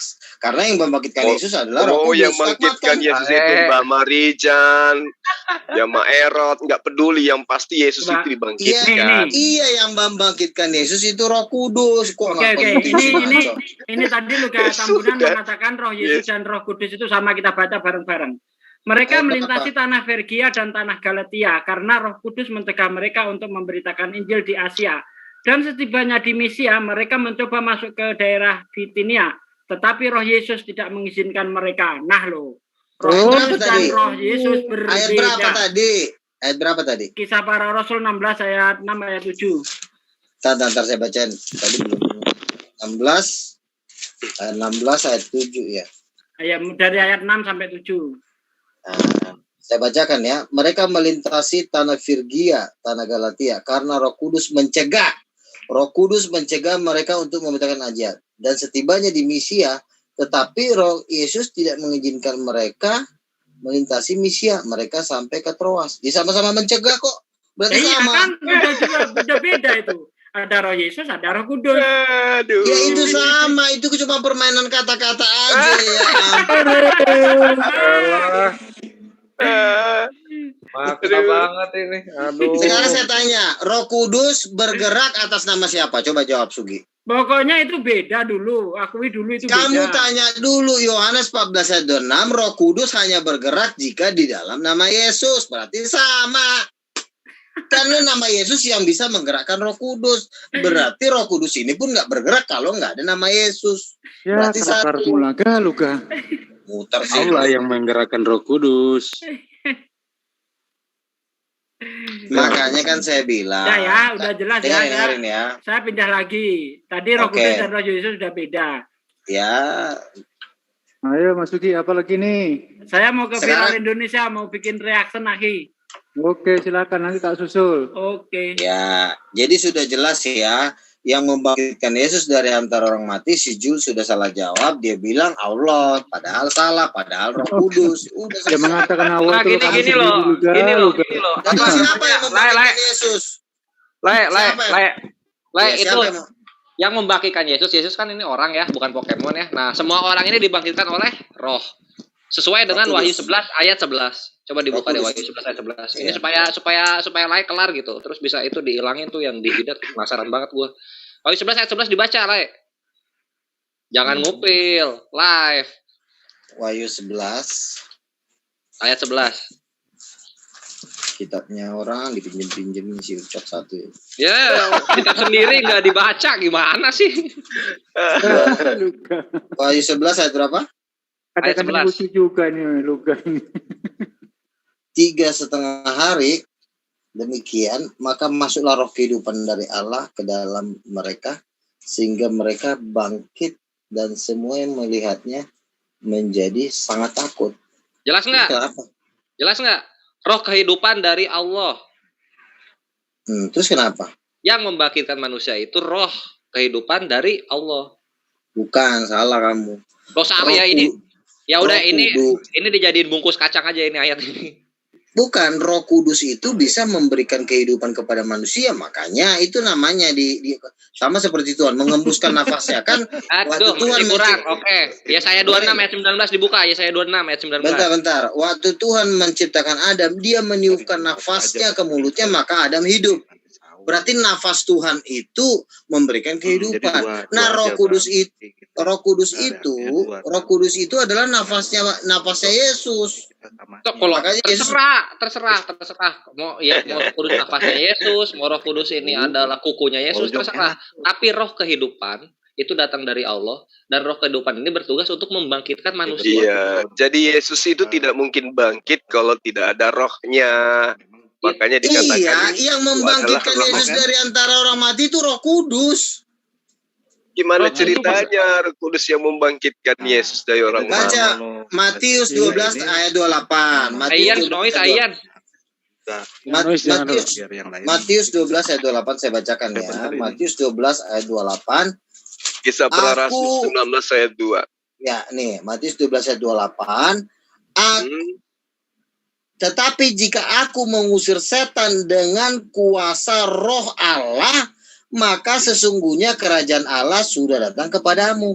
Jadi Yesus mengatakan bahwa semua mujizatnya, pengusiran setan, membangkitkan orang mati, itu dilakukan dengan kuasa Roh Allah. Kuasa Roh Allah itu juga yang membangkitkan Yesus dari antara orang mati.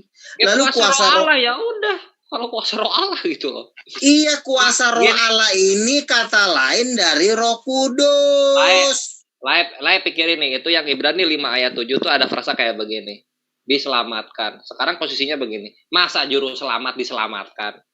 Iya, yang menselamatkan Yesus itu memang Yesus diselamatkan oleh Roh Kudus. Oleh Roh Kudus. Nah, Roh Kudus dijelasin di Wahyu 11 ayat 11 apa? Roh Kudus itu dijelaskan ada di Wahyu 4 ayat 5. 7 obor menyala-nyala di hadapan tata, dan itulah 7 roh Allah. Nah iya, diselamatin sama 7 roh. Diselamatin sama 7 roh nih. Wahyu 11 ayat 11. Roh Allah itu apa tuh? Roh Allah. Coba Bang Luka baca Kisah Para Rasul 19 ayat 2. Roh huruf kecil, R huruf kecil dengan R huruf besar. Kamu harus bisa belajar tanda baca. Kamu dulu bahasa Indonesianya kamu dapat 3 dulu ya waktu di SMP ya. Iya, bahasa Indonesia 3, Yunani gue 9. R huruf besar aja sama R huruf kecil aja lo nggak bisa ngebedain. Kamu kayaknya perlu dicuci otak lagi nih. Ya itu Wahyu 11 ayat 11 inilah ya, diterima lah ya. Roh Kudus itu apa? Roh kehidupan dari Allah. Itu bukan Roh Kudus. Roh Kudus itu memberikan rohnya manusia. Kan ini udah mati nih. Dia kalau Roh Kudus. Dengerin. Kalau dia udah mati, berarti kan roh manusia itu diambil oleh Tuhan. Yang mengambil roh Tuhan yang mengambil. Lalu roh kehidupan yang punya manusia ini kan bisa dibalikin lagi. Bukan jadi roh Tuhan itu menjadi Tuhan, bukan. Roh Tuhan adalah Tuhan, karena roh Tuhan ini maha kuasa, bisa wujudnya seperti api. 7 roh Allah, 7 obor menyala-nyala di hadapan tahta. Inilah yang membangkitkan Yesus, ini 7 obor ini yang membangkitkan Yesus dari ya udah itu mati. Diimani saja Wahyu 11 ayat 11. Itulah roh kehidupan dari itu Allah. Itu bukan Roh Kudus. Roh Kudus sama roh kehidupan itu beda. Lah sama-sama membangkitkan orang mati kok. Tuhan yang memberikan roh kehidupan, bukan roh kehidupan itu membangkitkan dia. Tahu nggak? Misalnya roh kamu dicabut nih, lalu roh kamu dibalikin lagi, kan kamu jadi hidup. Berarti Roh Kudus membawa roh kehidupan gitu? Iya. Misalnya kamu nih, rohnya si Trio dicabut sama roh Tuhan, mati kau kan, baru rohmu dibalikin lagi, kan kamu hidup. Nah sekarang roh Tuhan ini ada 7 ini, ada roh Tuhan tuh ada 7 tuh. Apa aja tuh bentuknya tuh? Lambangnya 7, tetapi itu adalah 1. Cuma kan Tuhan. Loh iya dong. Adinda Slayer coba bacakan ini dong, Kisah Para Rasul 19 ayat 2. Bisa enggak? Kisah Para Rasul 11 ayat 2. Bisa. 19. Ini Bang Luka ini kayaknya tidak meningkat ilmunya nih. Iya ini loh, udah dijelasin di Wahyu. Saya mengajari kamu siapa yang membangkitkan Yesus aja kamu salah jawab terus. Berarti kamu nggak naik kelas. Udah lama saya ajar. Yang membangkitkan Yesus itu adalah oknum lain. Ya, mau Roh Kudus, mau siapapun yang jelas roh yang membangkitkan Yesus itu bukan Yesus itu sendiri. Yesus itu kan firman. Yang membangkitkan firman itu kan adalah nafas. Contoh misalnya, nih saya kasih tahu nih. Misalnya gini. Saya berkata gini. Dengerin. Saya berkata, pergi.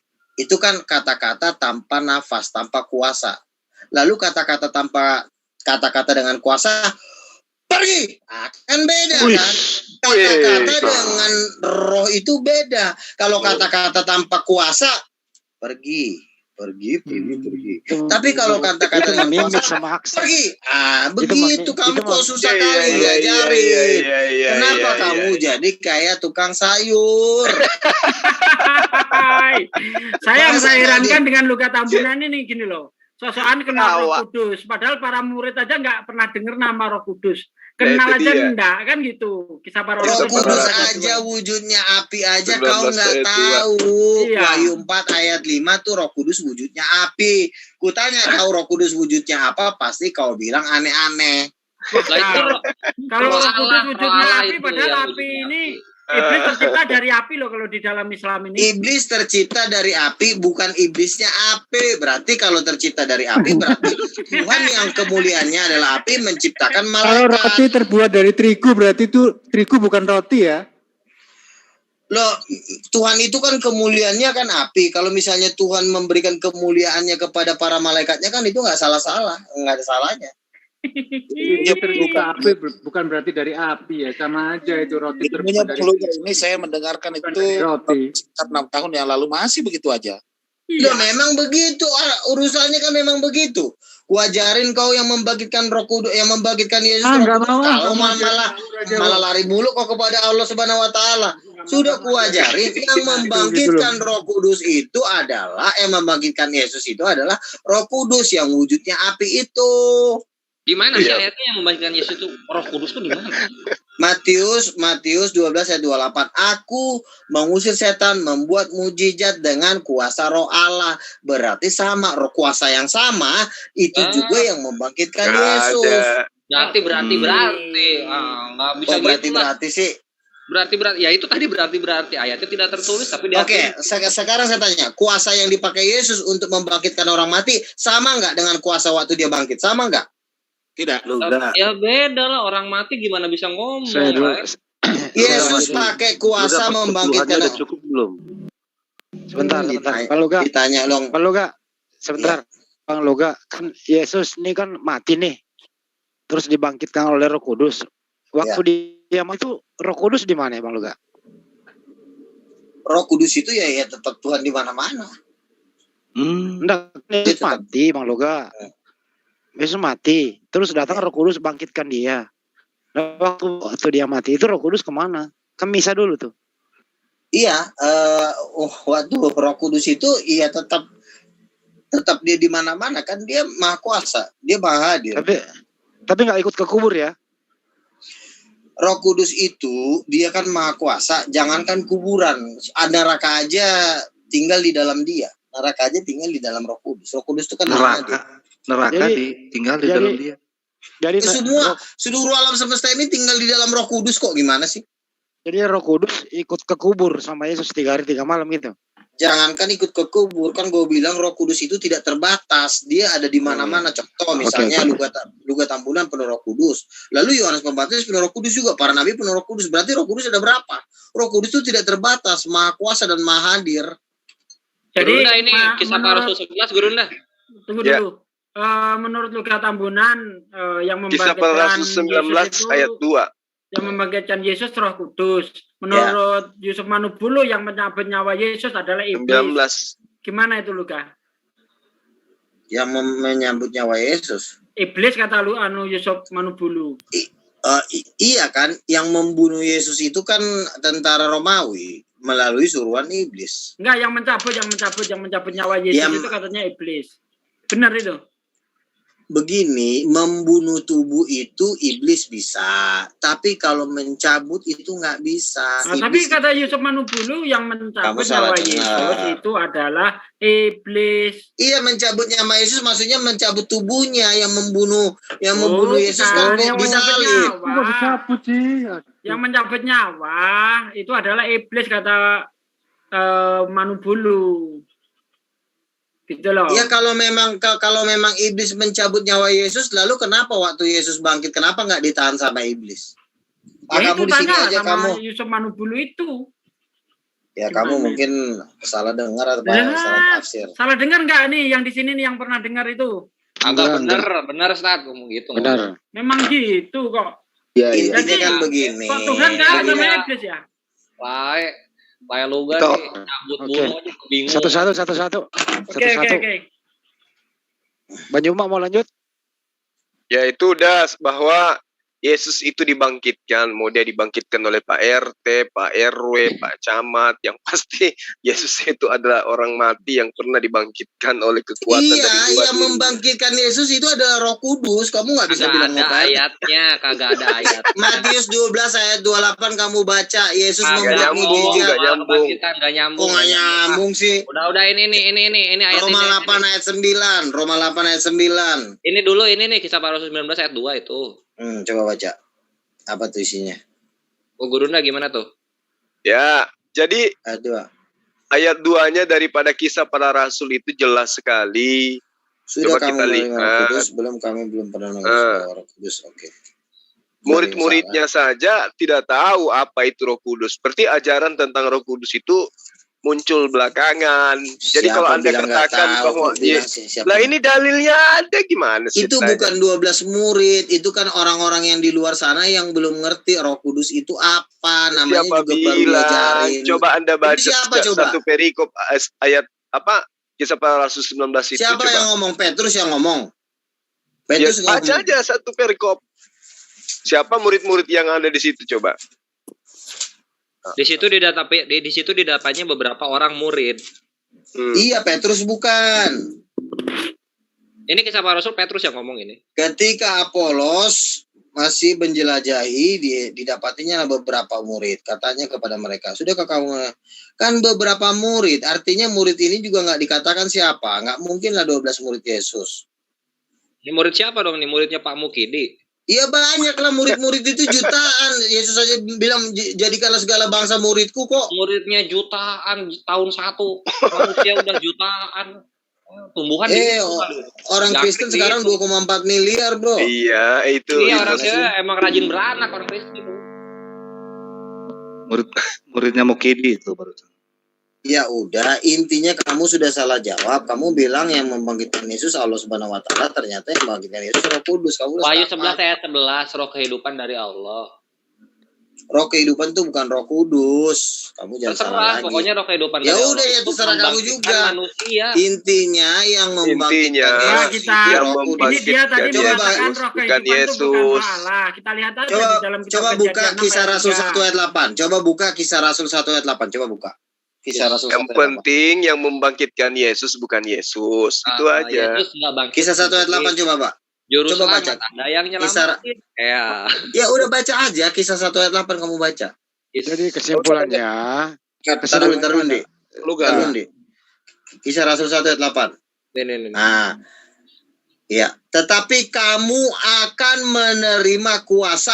Berarti kalau kamu akan menerima kuasa, kalau Roh Kudus turun ke atasmu. Jadi kamu nggak akan pernah bisa menerima kuasa kalau Roh Kudus turun ke atasmu. Jadi semua mujizat para nabi ini yang melakukan itu Roh Kudus. Kirain tuh bacanya Roh Kudus Ucok, makanya semua mujizat Yesus, semua mujizat para nabi itu yang melakukan itu Roh Kudus. Iya, mau punya ilmu rawa rontek juga, tapi yang kita bahas ini soal dibangkitkan. Yesus itu Iya, yang membangkitkan itu siapa yang membangkitkannya juga Roh Kudus. Di Injil Coba kan tulis. Bang Loga Injil buka kan Galatia 1 ayat 1 deh, Kores. Tolong deh. Galatia 1 ayat 1. Berarti Yesus Galatia Tuhan 1 yang ayat 1. tidak punya kuasa membangkitkan dirinya.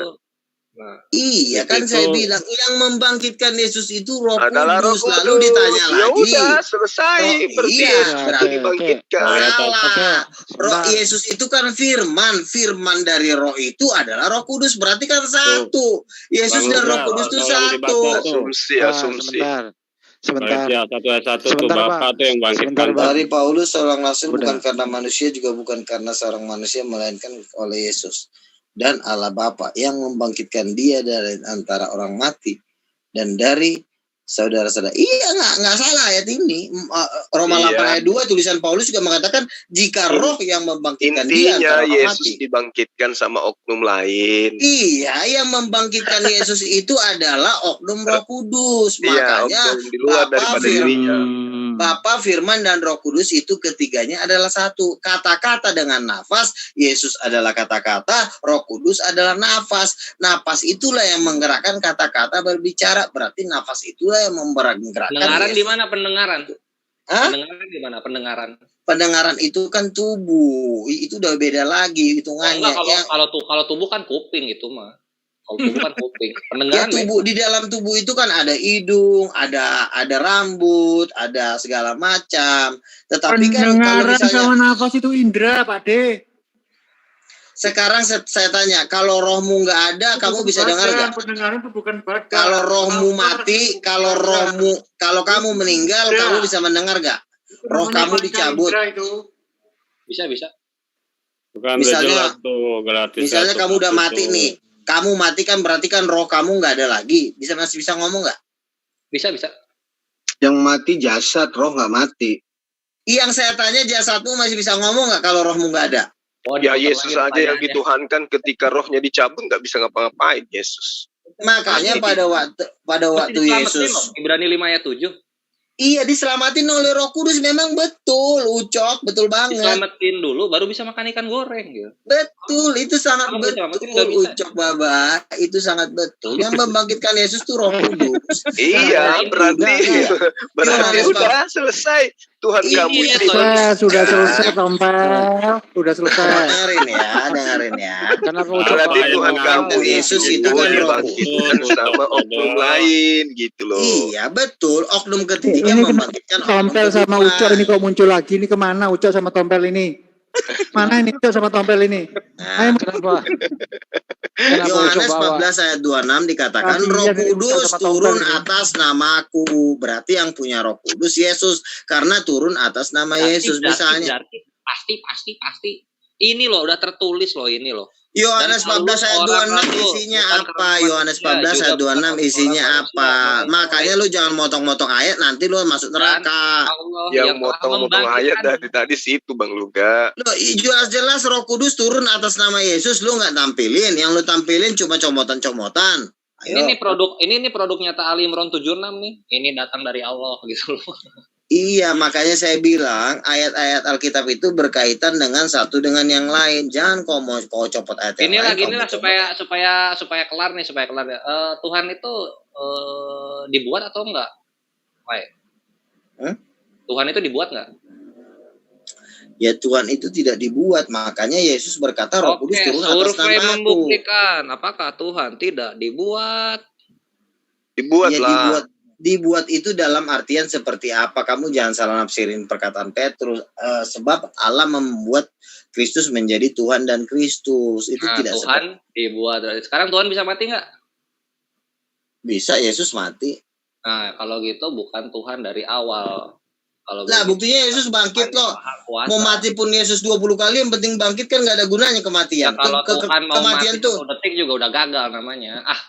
lah, bukan. Tuhan itu kalau masih hidup, dialah Tuhan. Tapi kalau udah mati nggak ada gunanya lagi. Yang jadi masalah kan Yesus udah naik ke surga, udah di atas. Nah itu dia gitu loh. Jadi Yesus udah jadi Tuhan 3 hari. Nanti kalau ku bilang nabimu mati, kau bilang aku menista agama lagi. Nabi mah biasa kalau mati. Kembali ke topik. Yang nggak biasa itu Iya kan? Yang nggak biasa itu Tuhan. Nabi mati itu lumrah lah. Tapi kalau Tuhan mati itu ya luar biasa. Siapa yang mengatakan kalau Tuhan mati itu menjadi luar biasa? Tuhan mati mah biasa kali. Makanya mindset kamu itu harus dicuci. Tuhan mati itu Ucap mana Ucap sama ketawa dong, masa Tuhan bisa mati? Tuhan mati itu ropopo, yang penting bangkit. Yang jadi masalah kalau Tuhan nggak kelihatan terus ngaku-ngaku ada, itu yang menjadi masalah. Misalnya kayak Tuhan kamu, katanya Tuhan kamu nggak pernah mati, tapi kan nggak ada. Mana buktinya? Kan nggak ada yang lihat. Oke. Lah, Bukti yang lebih parah. Buktinya Roh Yesus diutus. Buktinya Itu Yesus kan kamu dibangkitkan. ngejual-jual Yesus, berarti Tuhan kamu numpang di mujizat Yesus. Oke. Jangan numpang Oh dong di iya dong, mujizat kan Tuhan dia kami. utusannya Tuhan saya, Yesus itu. Itu kan pengakuan lo, yang ngutus Yesus itu Roh Kudus, bukan lo, bukan Tuhanmu yang membangkitkan Yesus itu Roh Kudus. Roh Kudus itu hanya malaikat, Bang Luga. Nah, itu lo ngarang lagi. Lo Loh, ngarang di lagi. mana dikatakan bahwa Roh Kudus itu adalah Allah? Di mana dalilnya? Udah jelas-jelas yang membangkitkan Yesus dari antara orang mati adalah Roh Kudus. Emang malaikat bisa bangkitin Yesus? Hah? Mana ayatnya malaikat bisa membangkitkan orang mati? Tunjukin sama gua. Lah, bangkitnya Yesus dari kematian Mana itu ada dalilnya kalau dia dibangkitkan. Yesus Ayo. memang dibangkitkan oleh Roh Kudus, karena Roh Kudus itu adalah rohnya Yesus sendiri. Gimana ceritanya Roh Kudus itu adalah rohnya Yesus sendiri? Kan Yesus itu kata-kata. Yesus itu kata-kata, Yesus itu nafasnya bukan Roh Kudus. kata-kata. Yesus Loh, pada itu mulanya adalah firman. manusia. Firman Yesus jadi itu manusia. Yesus itu manusia yang berasal dari kata-kata. Yesus itu adalah firman yang menjadi manusia. Iya, Lalu nafas memang. dan kuasanya. Nafas dari kata-kata itu kan ada.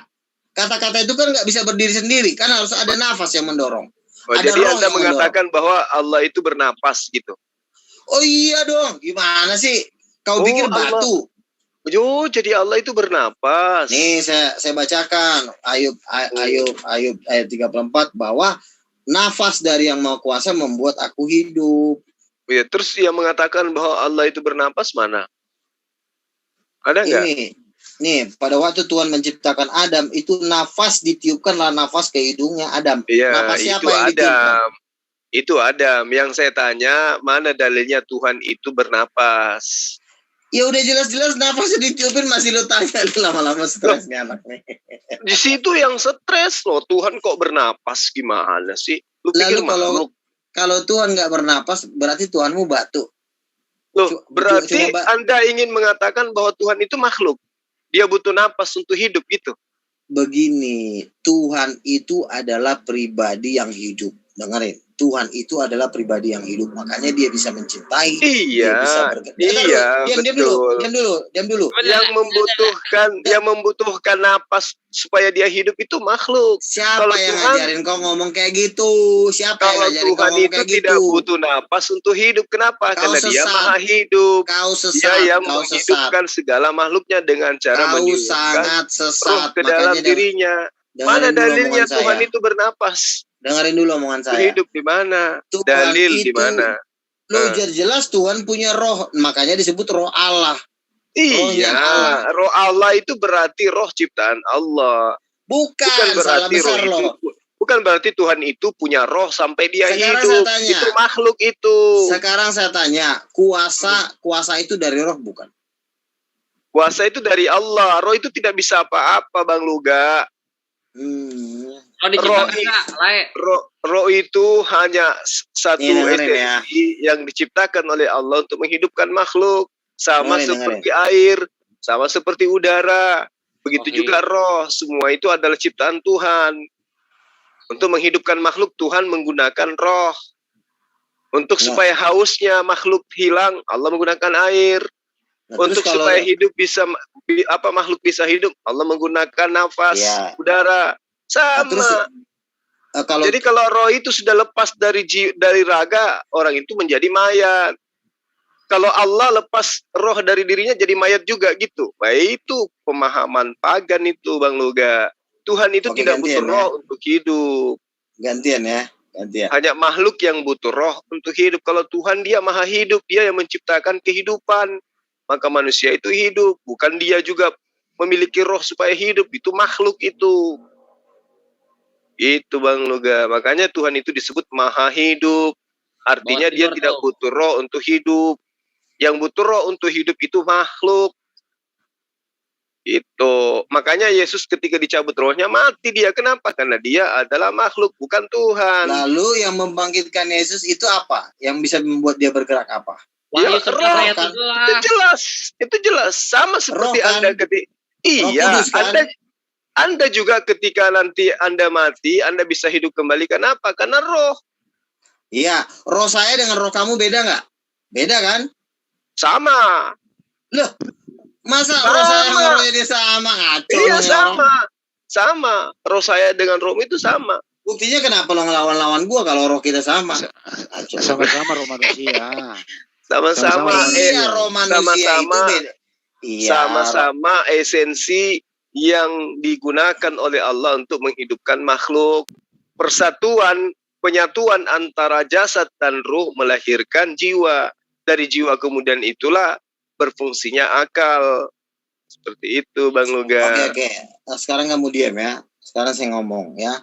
Dikatakan roh Tuhan berkuasa atas Simson. Roh Tuhan berkuasa atas Daud. Pada waktu roh Tuhan berkuasa atas Daud, maka Simson itu bisa mengalahkan musuh-musuhnya, menghancurkan, membuat mujizat-mujizat. Jadi roh Tuhan lah yang bergerak. Roh Tuhan itu maha kuasa. Nah, itu roh Tuhan itu bergerak itu karena kehendak sendiri atau disuruh itu? Ya roh Tuhan bergerak ya karena dia sendiri yang menggerakkan. Kan rohnya Tuhan. Oh berarti Tuhan nggak ada nyuruh ya? Tuhan nggak ada nyuruh, itu roh berarti gerak sendiri. Iya, Tuhan itu roh yang bergerak, roh yang memerintah. Ya dia suka-suka dia lah, namanya juga Tuhan. Roh Tuhan itu maksudnya kekuatan dari Tuhan. Iya, itu misalnya spirit, kekuatan. Sekarang saya tanya, Tuhan kan menciptakan langit dan bumi, otomatis kan pada waktu Tuhan menciptakan langit dan bumi dengan kuasanya dong. Iya, Iya betul. dong kan? Iya. Nah, kuasa ini berasal dari roh. Roh kuasa itu tinggal di dalam roh. Ada itu kekuasaan. Sekarang roh Tuhan diciptakan. Nanti dulu. Roh Tuhan diciptakan nggak? Tidak. Roh tidak Tuhan itu dari ya udah, ini digunting, ini ayat digunting, jadiin kapal-kapalan. Mana? Mazmur 104 ayat 30. Apabila engkau mengirim rohmu, maka mereka tercipta. Rohnya yang dikirim baru terciptalah manusia itu, bukan roh itu dicipta. Aduh, misi ucap satu ini susah. Jadi roh itu dikirim, jadi roh itu bisa dikirim-kirim sama Tuhan ya. Udah gitu udah dikirim tercipta dia. Pakai gose dia. Ini rohmu yang dikirim loh, bukan roh manusia. Ini rohmu loh. Iya, roh Tuhan misalnya datang kepada misalnya, contoh misalnya Tuhan meniupkan rohnya. Pada waktu Tuhan meniupkan rohnya, pada waktu Tuhan mengirimkan rohnya ke Adam, Adam tercipta karena roh Tuhan itu menghidupkan Adam. Itu roh makanya itu yang menghidupkan. Roh itu bukan Allah. Tapi ketika Allah mengatakan roh Allah, artinya kekuatan yang digugakan oleh Allah, esensi yang diciptakan oleh Allah untuk menghidupkan makhluk. Gini. Sama ketika dikatakan dengerin, rumah Allah, ya. Baitullah, Bait Allah. Apakah berarti rumah itu adalah Allah? Tidak. Dengerin ya, kuasa itu tinggal di dalam roh. Contohnya misalnya, saya punya roh enggak? Luga punya roh enggak? Punya kan? Dikirim siapa rohnya? Iya. Luga Tambunan punya roh enggak? Rohnya siapa? Punya. Roh Luga. Iya, roh Luga ini ya dengerin dulu. Di dalam roh Luga punya kuasa. Misalnya kaca ini saya hancurin. Pas, pecah. Berarti kuasa itu tinggal di dalam roh. Contoh, kalau roh saya sudah diambil, misalnya saya meninggal, apakah saya punya kuasa? Nah, sekarang roh Luga itu rohnya siapa? Roh Allah atau roh setan? Bukan.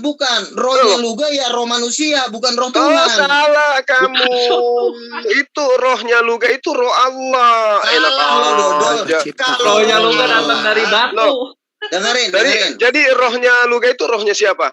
Gini, kalau saya rohnya Tuhan, berarti saya adalah Tuhan, maka saya akan menciptakan langit dan bumi. Makanya bedakan, Allah itu bukan roh. Yang dikatakan dengan roh Tuhan itu adalah roh ciptaan Tuhan atau roh dari Tuhan. Nah, sekarang roh yang ada di dalam diri Luga itu apakah ciptaan kedua orang tua Luga atau roh dari Allah? Begini ya. Nah, kalau roh dari Allah maka dikatakan roh Allah. Begini. Itu. Rohnya kan saya bilang. Tidur tuh nasihatnya Gurunda. Apa artinya roh? Roh itu adalah sesuatu yang bergerak dan hidup. Itulah artinya roh. Apakah Tuhan tidak bergerak? Kalau tidak bergerak cuma satu, batu. Iya, mati. Itu nggak masalah. Yang itulah hebatnya Tuhan. Tuhan menciptakan roh untuk menghidupkan makhluk. Jadi Tuhan itu memberikan kehidupan kepada makhluk dengan menggabungkan ciptaannya. Ciptaan berupa roh digabungkan dengan ciptaan berupa jasad, disatukan maka hiduplah makhluk itu. Bukan berarti roh itu adalah Tuhan. Yang menyembah roh sebagai Tuhan itu ajaran animisme, penyembahan terhadap roh-roh. Nih dengerin ya. Aduh, Bang Luga. Begini. Roh Kudus dengan Roh Luga sama gak? Roh Kudus itu malaikat Jibril. Nah, oke lah. Tapi Roh Kudus dengan Roh Luga beda kan? Roh Kudus dengan nah dikatakan terserah mau Jibril nggak masalah. Terserah kamu. Ya emang.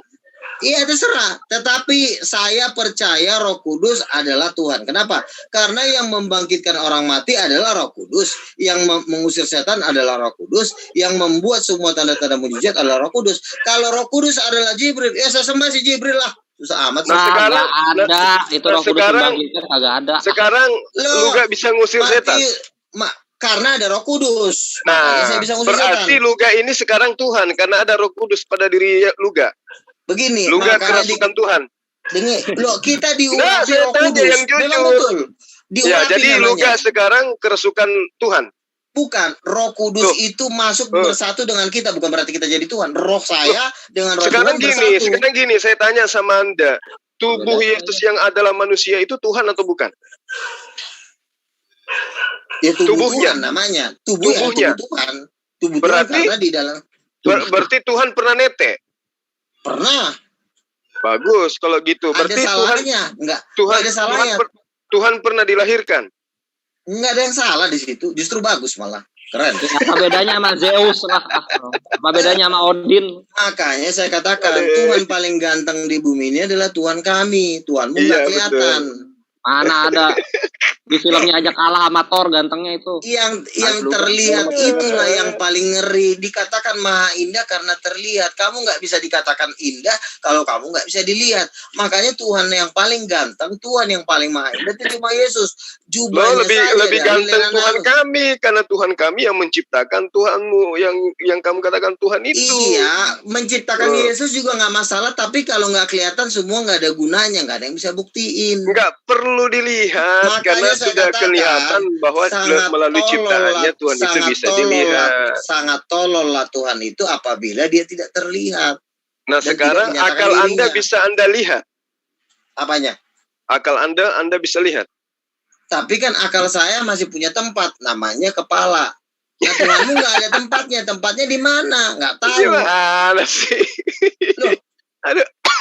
Makanya otak saya ada kepala, ada rambutnya, bisa sampoan, bisa keren, bisa pakai parfum, kan enak. Daripada akal Anda bukan otak Anda, yang saya tanya akal Anda. Nggak masalah, yang penting udah ada tempatnya, udah nyantai dari situ, udah santai. Oke, coba lihat. Coba ini gantengnya, coba jelasin gantengnya di mana nih? Gantengnya di mana nih? Tuhannya Luga. Coba kamu lihat yang baju merah. Coba kamu lihat yang pakai jubah merah, kan keren banget kan? Mirip jubah merah. Yang mana yang pakai jubah merah? Udah pernah lihat malaikat gak? Loh, intinya kalau masih kalau laki-laki ini mirip ganteng, Ronaldinho. Ini laki-laki Muslim jangan. Intinya kan foto ini, biar Luga yang nanggapi. Iya. Yesus itu kan laki-laki ya kan. Kalau ini kan cuma lukisan-lukisan orang yang nggak bisa kita pastikan. Ya udah buktikan gantengnya, buktikan gantengnya. Intinya fotonya ada. Tuhanmu nggak punya foto, bro. Suruh foto Tuhanmu. Yang ini yang benar. Yang satu lagi, yang lebih keren lagi. Itu. Yang keren yang Nah, tahan tawa. Makanya bro, hal yang paling bodoh di dunia ini bukan masalah lo bisa bangkitin orang mati. Hal yang paling bodoh di dunia ini itu apabila lo nggak kelihatan. Itu udah paling gila.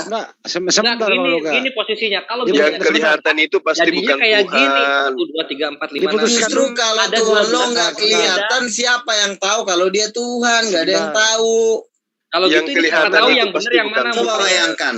Ketuhanan lo harus numpang di Yesus, coba. Untuk dia jadi Tuhan harus dia numpang di Yesus. Nggak bisa kayak gitu. Itu bukan numpang di mujizat Yesus lah. Tuhan itu pencipta alam semesta. Selesai. Iya, penciptanya di mana orangnya? Orangnya di mana? Diputuskan dulu, Luga diputuskan dulu di antara foto ini yang mana yang paling benar ini. Diputuskan dulu yang mana yang paling ganteng. Itu kan orang yang melukiskan tentang Yesus. Jadi kita nggak bisa pastikan. Ya, Itu kan cuma imajinasi orang. Kalau misalnya bukan ya sekarang. Nggak bisa dipastikan tutup. Nggak bisa pastikan. Itu aja tuh sebenarnya ternyata ada gambarnya kamu nggak bisa pastikan. Apa bedanya sekarang? Saya pernah berdoa Tuhan Yesus datang pakai jubah emas. Tutup udah. Makanya kalau Tuhan itu nggak punya tampang, itu udah paling sial di muka bumi ini. Nah itu dia tampangnya dikasih pilihan 12, lain nggak bisa nentuin yang mana. Ya kalau gitu nggak kelihatan. Loh, itu kan bukan foto aslinya Yesus, itu kan lukisan orang-orang. Nah, udah. Kalau tunjukkan foto aslinya mana? Standar ganda. Foto aslinya mana? Itu kamu baca di Wahyu 5 dikatakan dia kakinya seperti tembaga. Bukan dibaca lah. Iya, kan kami sudah pernah berdoa. Kami udah lihat dia pakai jubah emas, emang keren banget waktu itu. Nah, ini 12 foto ini adalah keluar dari 12 orang yang bukan. Orang kami berdoa sering Tuhan Yesus nampakin diri kok ganteng banget tingginya. Bang Luga kan lagi sama Yesus. Saya gua bilang, kegantengan itu melebihi kemahakuasaan. Yesus mengatakan kalau ada yang berkata ada Yesus di sini, ada Yesus di sana, jangan kau percaya. Makanya wajah itu letaknya di atas karena kegantengan tuh perlu, bro. Kalau kekuasaan kan masih ada di tangan. Tangan itu posisi masih di bawah. Kalau wajah itu di posisi di atas. Makanya berbahagialah punya Tuhan ganteng, yaitu Yesus Kristus. Ya, kalau main kenapa nggak rambut gitu loh? Ya udah sekarang foto Tuhan lo mana? Gue pengen juga lihat, gue juga pengen tahu mana nanti fotonya. Kalau ada dianggap Tuhan punya foto itu bukan Tuhan, Bang Luga. Berarti Tuhan lo kalah ganteng udah. Ya yang kalah ganteng sama yang mana coba? Yang hitam tadi. Tuhan lo fotonya mana? Biar impas gue tunjukin foto Tuhan kok ada fotonya, Masya Allah. Ya udah itu salah lo sendiri. Saya diminta fotonya juga nggak bisa. Itulah namanya kesesatan. Makanya hikmat yang sesat itu yang menganggap Tuhan ada fotonya. Loh, emang foto nggak bisa nentuin. Yang ada fotonya itu bukan Tuhan, itu makhluk. Itulah itu makanya saya bilang, makanya jangan sesat. Ini. Ya, makanya cepat foto Tuhan gua, ganteng nggak? Keren kan foto Tuhan gua? Mana lagi lihat? Ah, bukan, itu nggak ada di Google itu, nggak ada di Google. Kurang jelas itu. Wis mantap. Kurang jelas, coba. Nggak ada di Google itu. Kayak siapa tuh? Kayak Robin Hood. Ya, Robin Hood makanya gue udah bilang kalau Tuhan nggak ganteng itu nggak ngeri. Yang mana?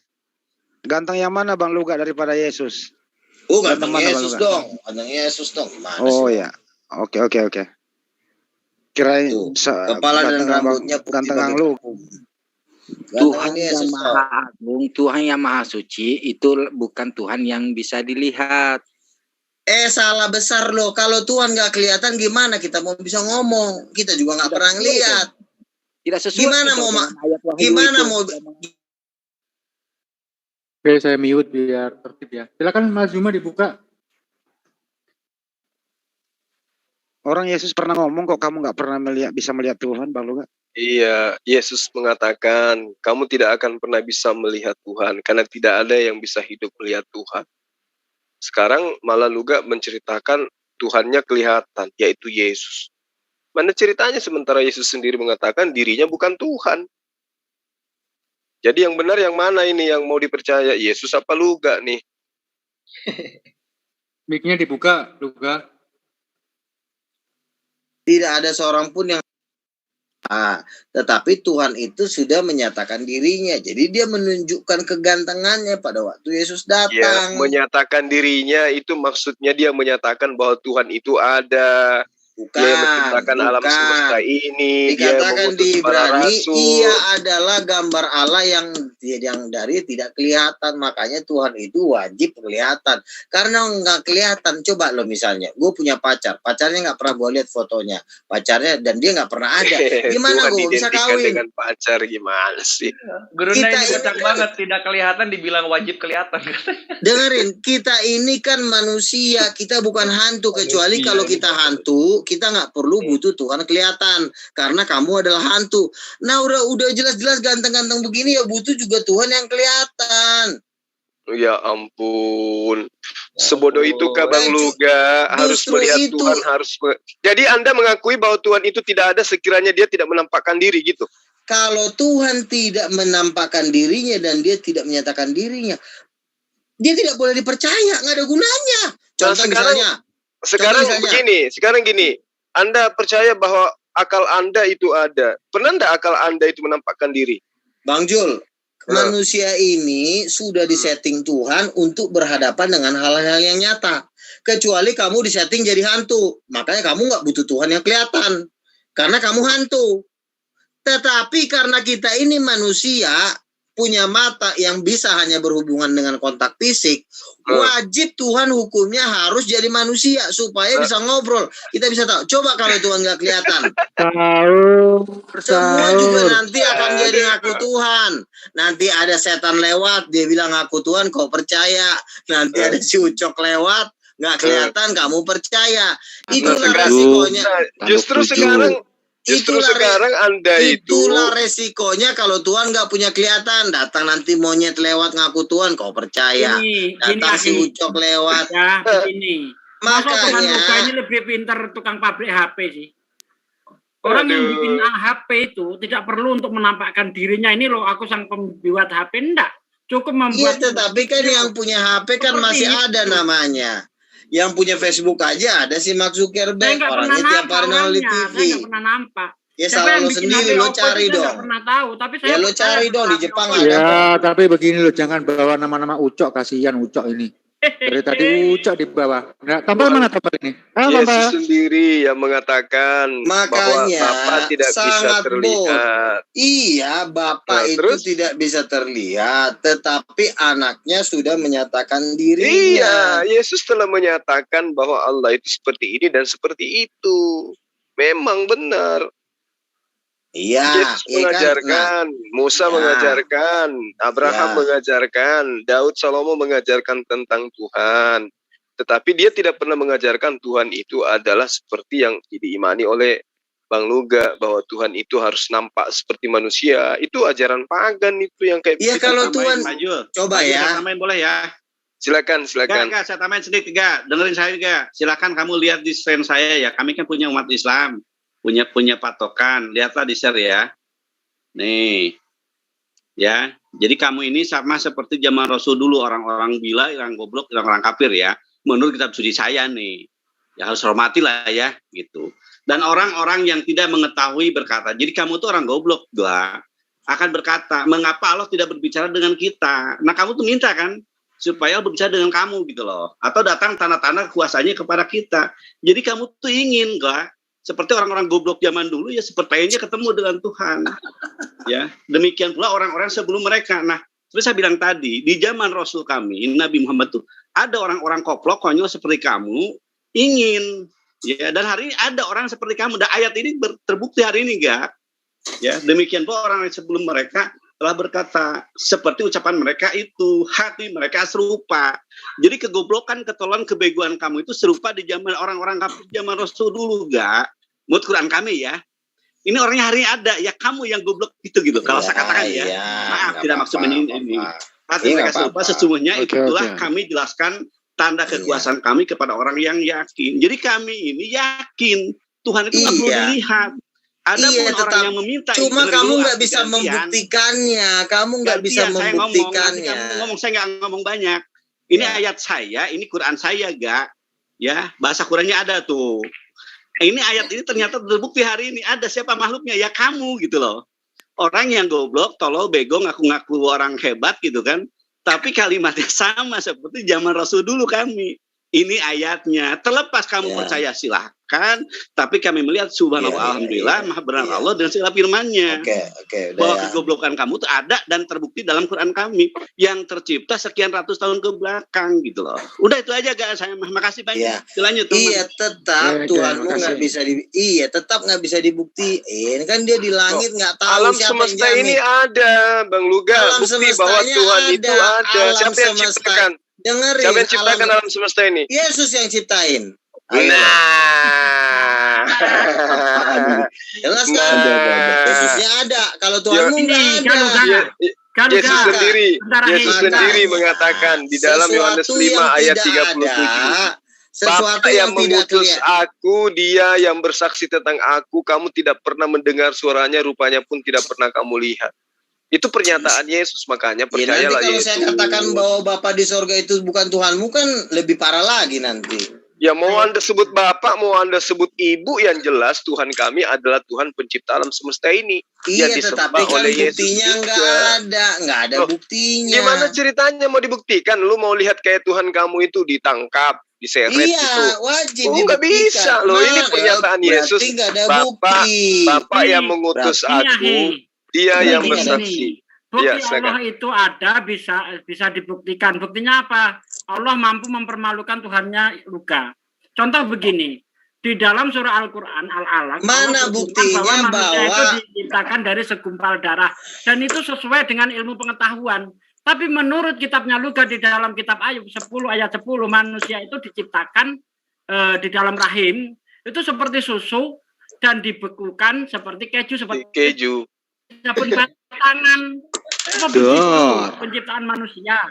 Ya udah, itu buktikan kalau Tuhanmu penciptaannya itu sesuai dengan ilmu pengetahuan. Itu kan masih tafsiran raba-raba, belum ada kepastiannya karena Tuhanmu belum kelihatan. Iya, Tuhanmu tuh mana? Tunjukin dulu mukanya baru ngomong. Kan sudah dijawab sama Yesus. Esensi. Kamu dapat ajaran Yesus dari itu berkata, aku dan Bapa adalah satu. Sementara Yesus mengatakan, pekerjaan. Kalau satu kamu pribadi, tidak berarti pernah. ketika Yesus ngising, Tuhan bapaknya juga ikut bertata di atas cerubim, Tuhanmu nggak bertata di atas cerubim juga. Banyak hal Bapak yang mengutus aku, kamu tidak dapat mendengar suaranya, rupanya pun tidak pernah kamu lihat. Tetapi Yesus kan melihat. Yesus kan melihat, tahu. Di mana ayatnya Yesus ngelihat Tuhan di mana? Lo dia datang dari Tuhan, dia tahu benar lah. Nah, itu kan berarti lagi pokok-pokoknya lagi. Kan saya bilang Yesus dan Bapak itu adalah satu, lalu diartikan satu pribadi, maka ketika Yesus berak, Bapaknya ikut berak, begitu? Betul banget. Emang kenapa? Aduh, Tuhan yang Maha Suci berak. Aduh, ya Allah, ya Rabbi. Ampun dah. Banyak orang salah. Apa salahnya kalau Yesus berak? Apa salahnya kalau Yesus berak? Bukan Yesusnya. Jangan dibelok-belokin, bukan Yesusnya. Bapaknya ikut berak. Bapak itu kan begini loh saya katakan kan. Bapak itu di sorga itu wujudnya api, ya kan? Wujudnya cahaya. Wahyu 4 ayat 5 dikatakan dia seperti permata, seperti kilat dan guntur keluar dari tubuhnya. Lalu Bapak ikut sebentar. Baluga kalau udah capek boleh istirahat kalau udah capek. Saya boleh nanya nggak? Bukan nanya sih, memberikan tanggapan. Bentar dulu. Ya, Bang Bapak itu, dia dengerin dulu. Bentar. Jadi kan Allah Bapa itu kan wujudnya kan api ya, api, kilat dan guntur ya kan. Lalu yang menjadi manusia ini adalah sebenarnya diri rohnya Allah Bapa menjadi manusia. Jadi kalau saya katakan Tuhanmu kelihatan enggak, itu sangat pas gitu loh, karena yang menjadi musim manusia adalah Tuhan sendiri. Lalu kamu tidak percaya Yesus, ya kamu mau cari Tuhan yang mana lagi? Itu di Injil mana tuh? Injil mana tuh bilang kayak gitu? Firman yang menjadi manusia, Yohanes pasal 1 ayat 1, firman itu kan Yesus yang menjadi manusia. Itu dia Yohanes 1 ayat 14 itu firman menjadi daging. Firman menjadi manusia. Firman itu kan satu dengan Bapa. Sars egeneto, bukan antropos. Iya, terserah lah mau daging mau manusia, terserah mau daging juga nggak masalah. Ya udah daging dari itu. Sapi daging, cukup kali ya. Jadi intinya gini aja ya. Oke, terakhir nih. Jadi intinya bahwa Tuhanmu nggak pernah terbukti sampai hari ini. Buat saya jelas. Buktinya ada. Gurunda kasih Gurunda. Nanti kita semua makan berak. Kamu cuma numpang di Yesus. Buktinya ucapan Yesus. Kenapa harus numpang-numpang di Tuhan orang? Emang kamu nggak punya Tuhan sendiri, ngomong sendiri apa? Ya. Buktinya Makasih ya. Yesus yang ngomong. Ya. Oke lah kalau mau Ya. udah di akhir Ya, apa-apa. saya Iya, mau nanggapi sebentar Bang ya, Murba sebentar ini. dulu, sebentar Bang, sebentar ya. Karena Bang Luga juga dari tadi, beliau udah capek. Mungkin lain kali bisa kembali lagi dengan topik yang lain ya, Bang Luga ya. Mau istirahat mungkin Ya, Bang boleh. Luga? Boleh istirahat nggak apa-apa. Iya, oke. Nah itu Baik. tadi Bang Andi tadi closing statement dari Lain juga. Sekarang dari Iya. Brenda Zuma dan Oke, iya benar. Ya. Ya, Oke, baik. Makasih Bang Luga atas kedatangannya di terima sini. kasih Bang Lugan. Besok kita kesini lagi kalau diteruskan juga nanti gak karu-karuan karena cuma satu orang, kita banyak di sini yang mau bertanya, memberikan statement, jadi nanti gak karu-karuan. Ya demi jaga emosi supaya stabil semua. Udah sesi hari ini kita cukupkan di sini Bang Zuma, Bang Zuma dan teman-teman yang lain ya, juga Bang Lugan. Besok kita ketemu lagi lah. Oke. Ya, selamat malam ya. Yo, Bang Luga mau ikut sahur nggak? Lagi sama ini Mas Pian, Mas Andi. Tapi sebelum ditutup, karena ini untuk mencerdaskan umat, ada edukatifnya di sini. Saya persilakan ke Bang Joma. Kenapa Allah Subhanahu Wa Taala itu tidak bisa dilihat dengan mata telanjang? Silakan, Bang Joma. Ya, jadi kalau kita menggunakan Al-Quran seperti misalnya yang tertera di dalam surah yang menerangkan bagaimana kemudian Musa minta kepada Tuhan untuk memperlihatkan wajahnya dirinya. Allah mengatakan kamu tidak akan mampu untuk melihat wajahku. Lalu kemudian di dalam kitab Perjanjian Lama juga di Keluaran 33 di mana Tuhan berkata engkau tidak tahan memandang wajahku sebab tidak ada orang yang memandang aku bisa hidup. Kemudian Yesus pun mengajarkan hal yang sama di dalam Yohanes 5 ayat 37. Bapa yang mengutus aku, dialah yang bersaksi tentang aku. Kamu tidak pernah mendengar suaranya, rupanya pun tidak pernah kamu lihat. Jadi melihat Yesus bukan berarti melihat Bapa, mendengar Yesus bukan berarti mendengar Bapa. Artinya pencipta alam semesta ini tidak akan pernah bisa dilihat oleh manusia. Kenapa? Karena keterbatasan manusia gitu. Jangankan melihat Tuhan, melihat Jakarta dari kota Makassar aja kagak bisa manusia itu. Kenapa? Karena punya keterbatasan. Nah, kalau misalnya ada pemahaman bahwa Tuhan ingin memperkenalkan dirinya sehingga dia datang nusul sebagai manusia, itu bukan konsep Tuhan yang benar. Itu akal-akalan orang yang tidak punya ilmu dan ingin mendudukkan Tuhan itu seperti makhluk supaya dia bisa dilihat. Sementara di dalam kitab-kitab para nabi sebelumnya telah menerangkan, benarkah Allah itu akan diam di atas bumi? Sesungguhnya langit, bahkan langit yang menaungi seluruh langit pun tidak dapat memuat Allah. Jadi bagaimana mungkin kemudian manusia itu bisa melihat Tuhan? Nah, lalu bagaimana seorang beriman itu bisa memahami bahwa Tuhan itu ada? Ya, dengan adanya siang dan malam, dengan adanya alam semesta ini, maka orang yang berakal akan mengatakan tidak mungkin alam semesta ini tercipta dengan sendirinya. Pasti ada yang menciptakannya. Nah, karena itulah orang beriman itu ya namanya beriman, mempercayai, meyakini sesuatu yang tidak terlihat oleh matanya, tapi dia yakini sebagai sesuatu yang benar. Itulah yang dikatakan iman. Makanya seruannya, wahai orang-orang yang beriman, wahai orang-orang yang beriman. Artinya orang yang tidak pernah melihat, tapi dia percaya. Nah, kalau sesuatu yang sudah dilihat, ngapain lagi dia berimani? Ngapain lagi kita menggunakan konsep iman, konsep percaya? Kan sudah dilihat. Berarti tanpa diimani pun orang sudah tahu, oh Tuhan itu adalah si A. Karena sudah dilihat, jadi nggak perlu lagi beriman. Tapi kalau yang tidak nampak, kemudian kita yakini keberadaannya, itu yang dikatakan iman. Nah, kalau ada Tuhan yang bisa kelihatan, itu bukan Tuhan itu makhluk, itu ciptaan berartinya, kalau bisa dia terlihat oleh manusia. Nah, kalau ada Tuhan seperti itu, ya, ada konsep Tuhan seperti itu, salah kalau dia adalah Tuhan, datangnya hanya pada abad pertama. Di zaman-zaman sekarang inilah dia harus hadir. Di pandemi COVID sekarang inilah yang dia harus hadir, turun ke bumi lagi.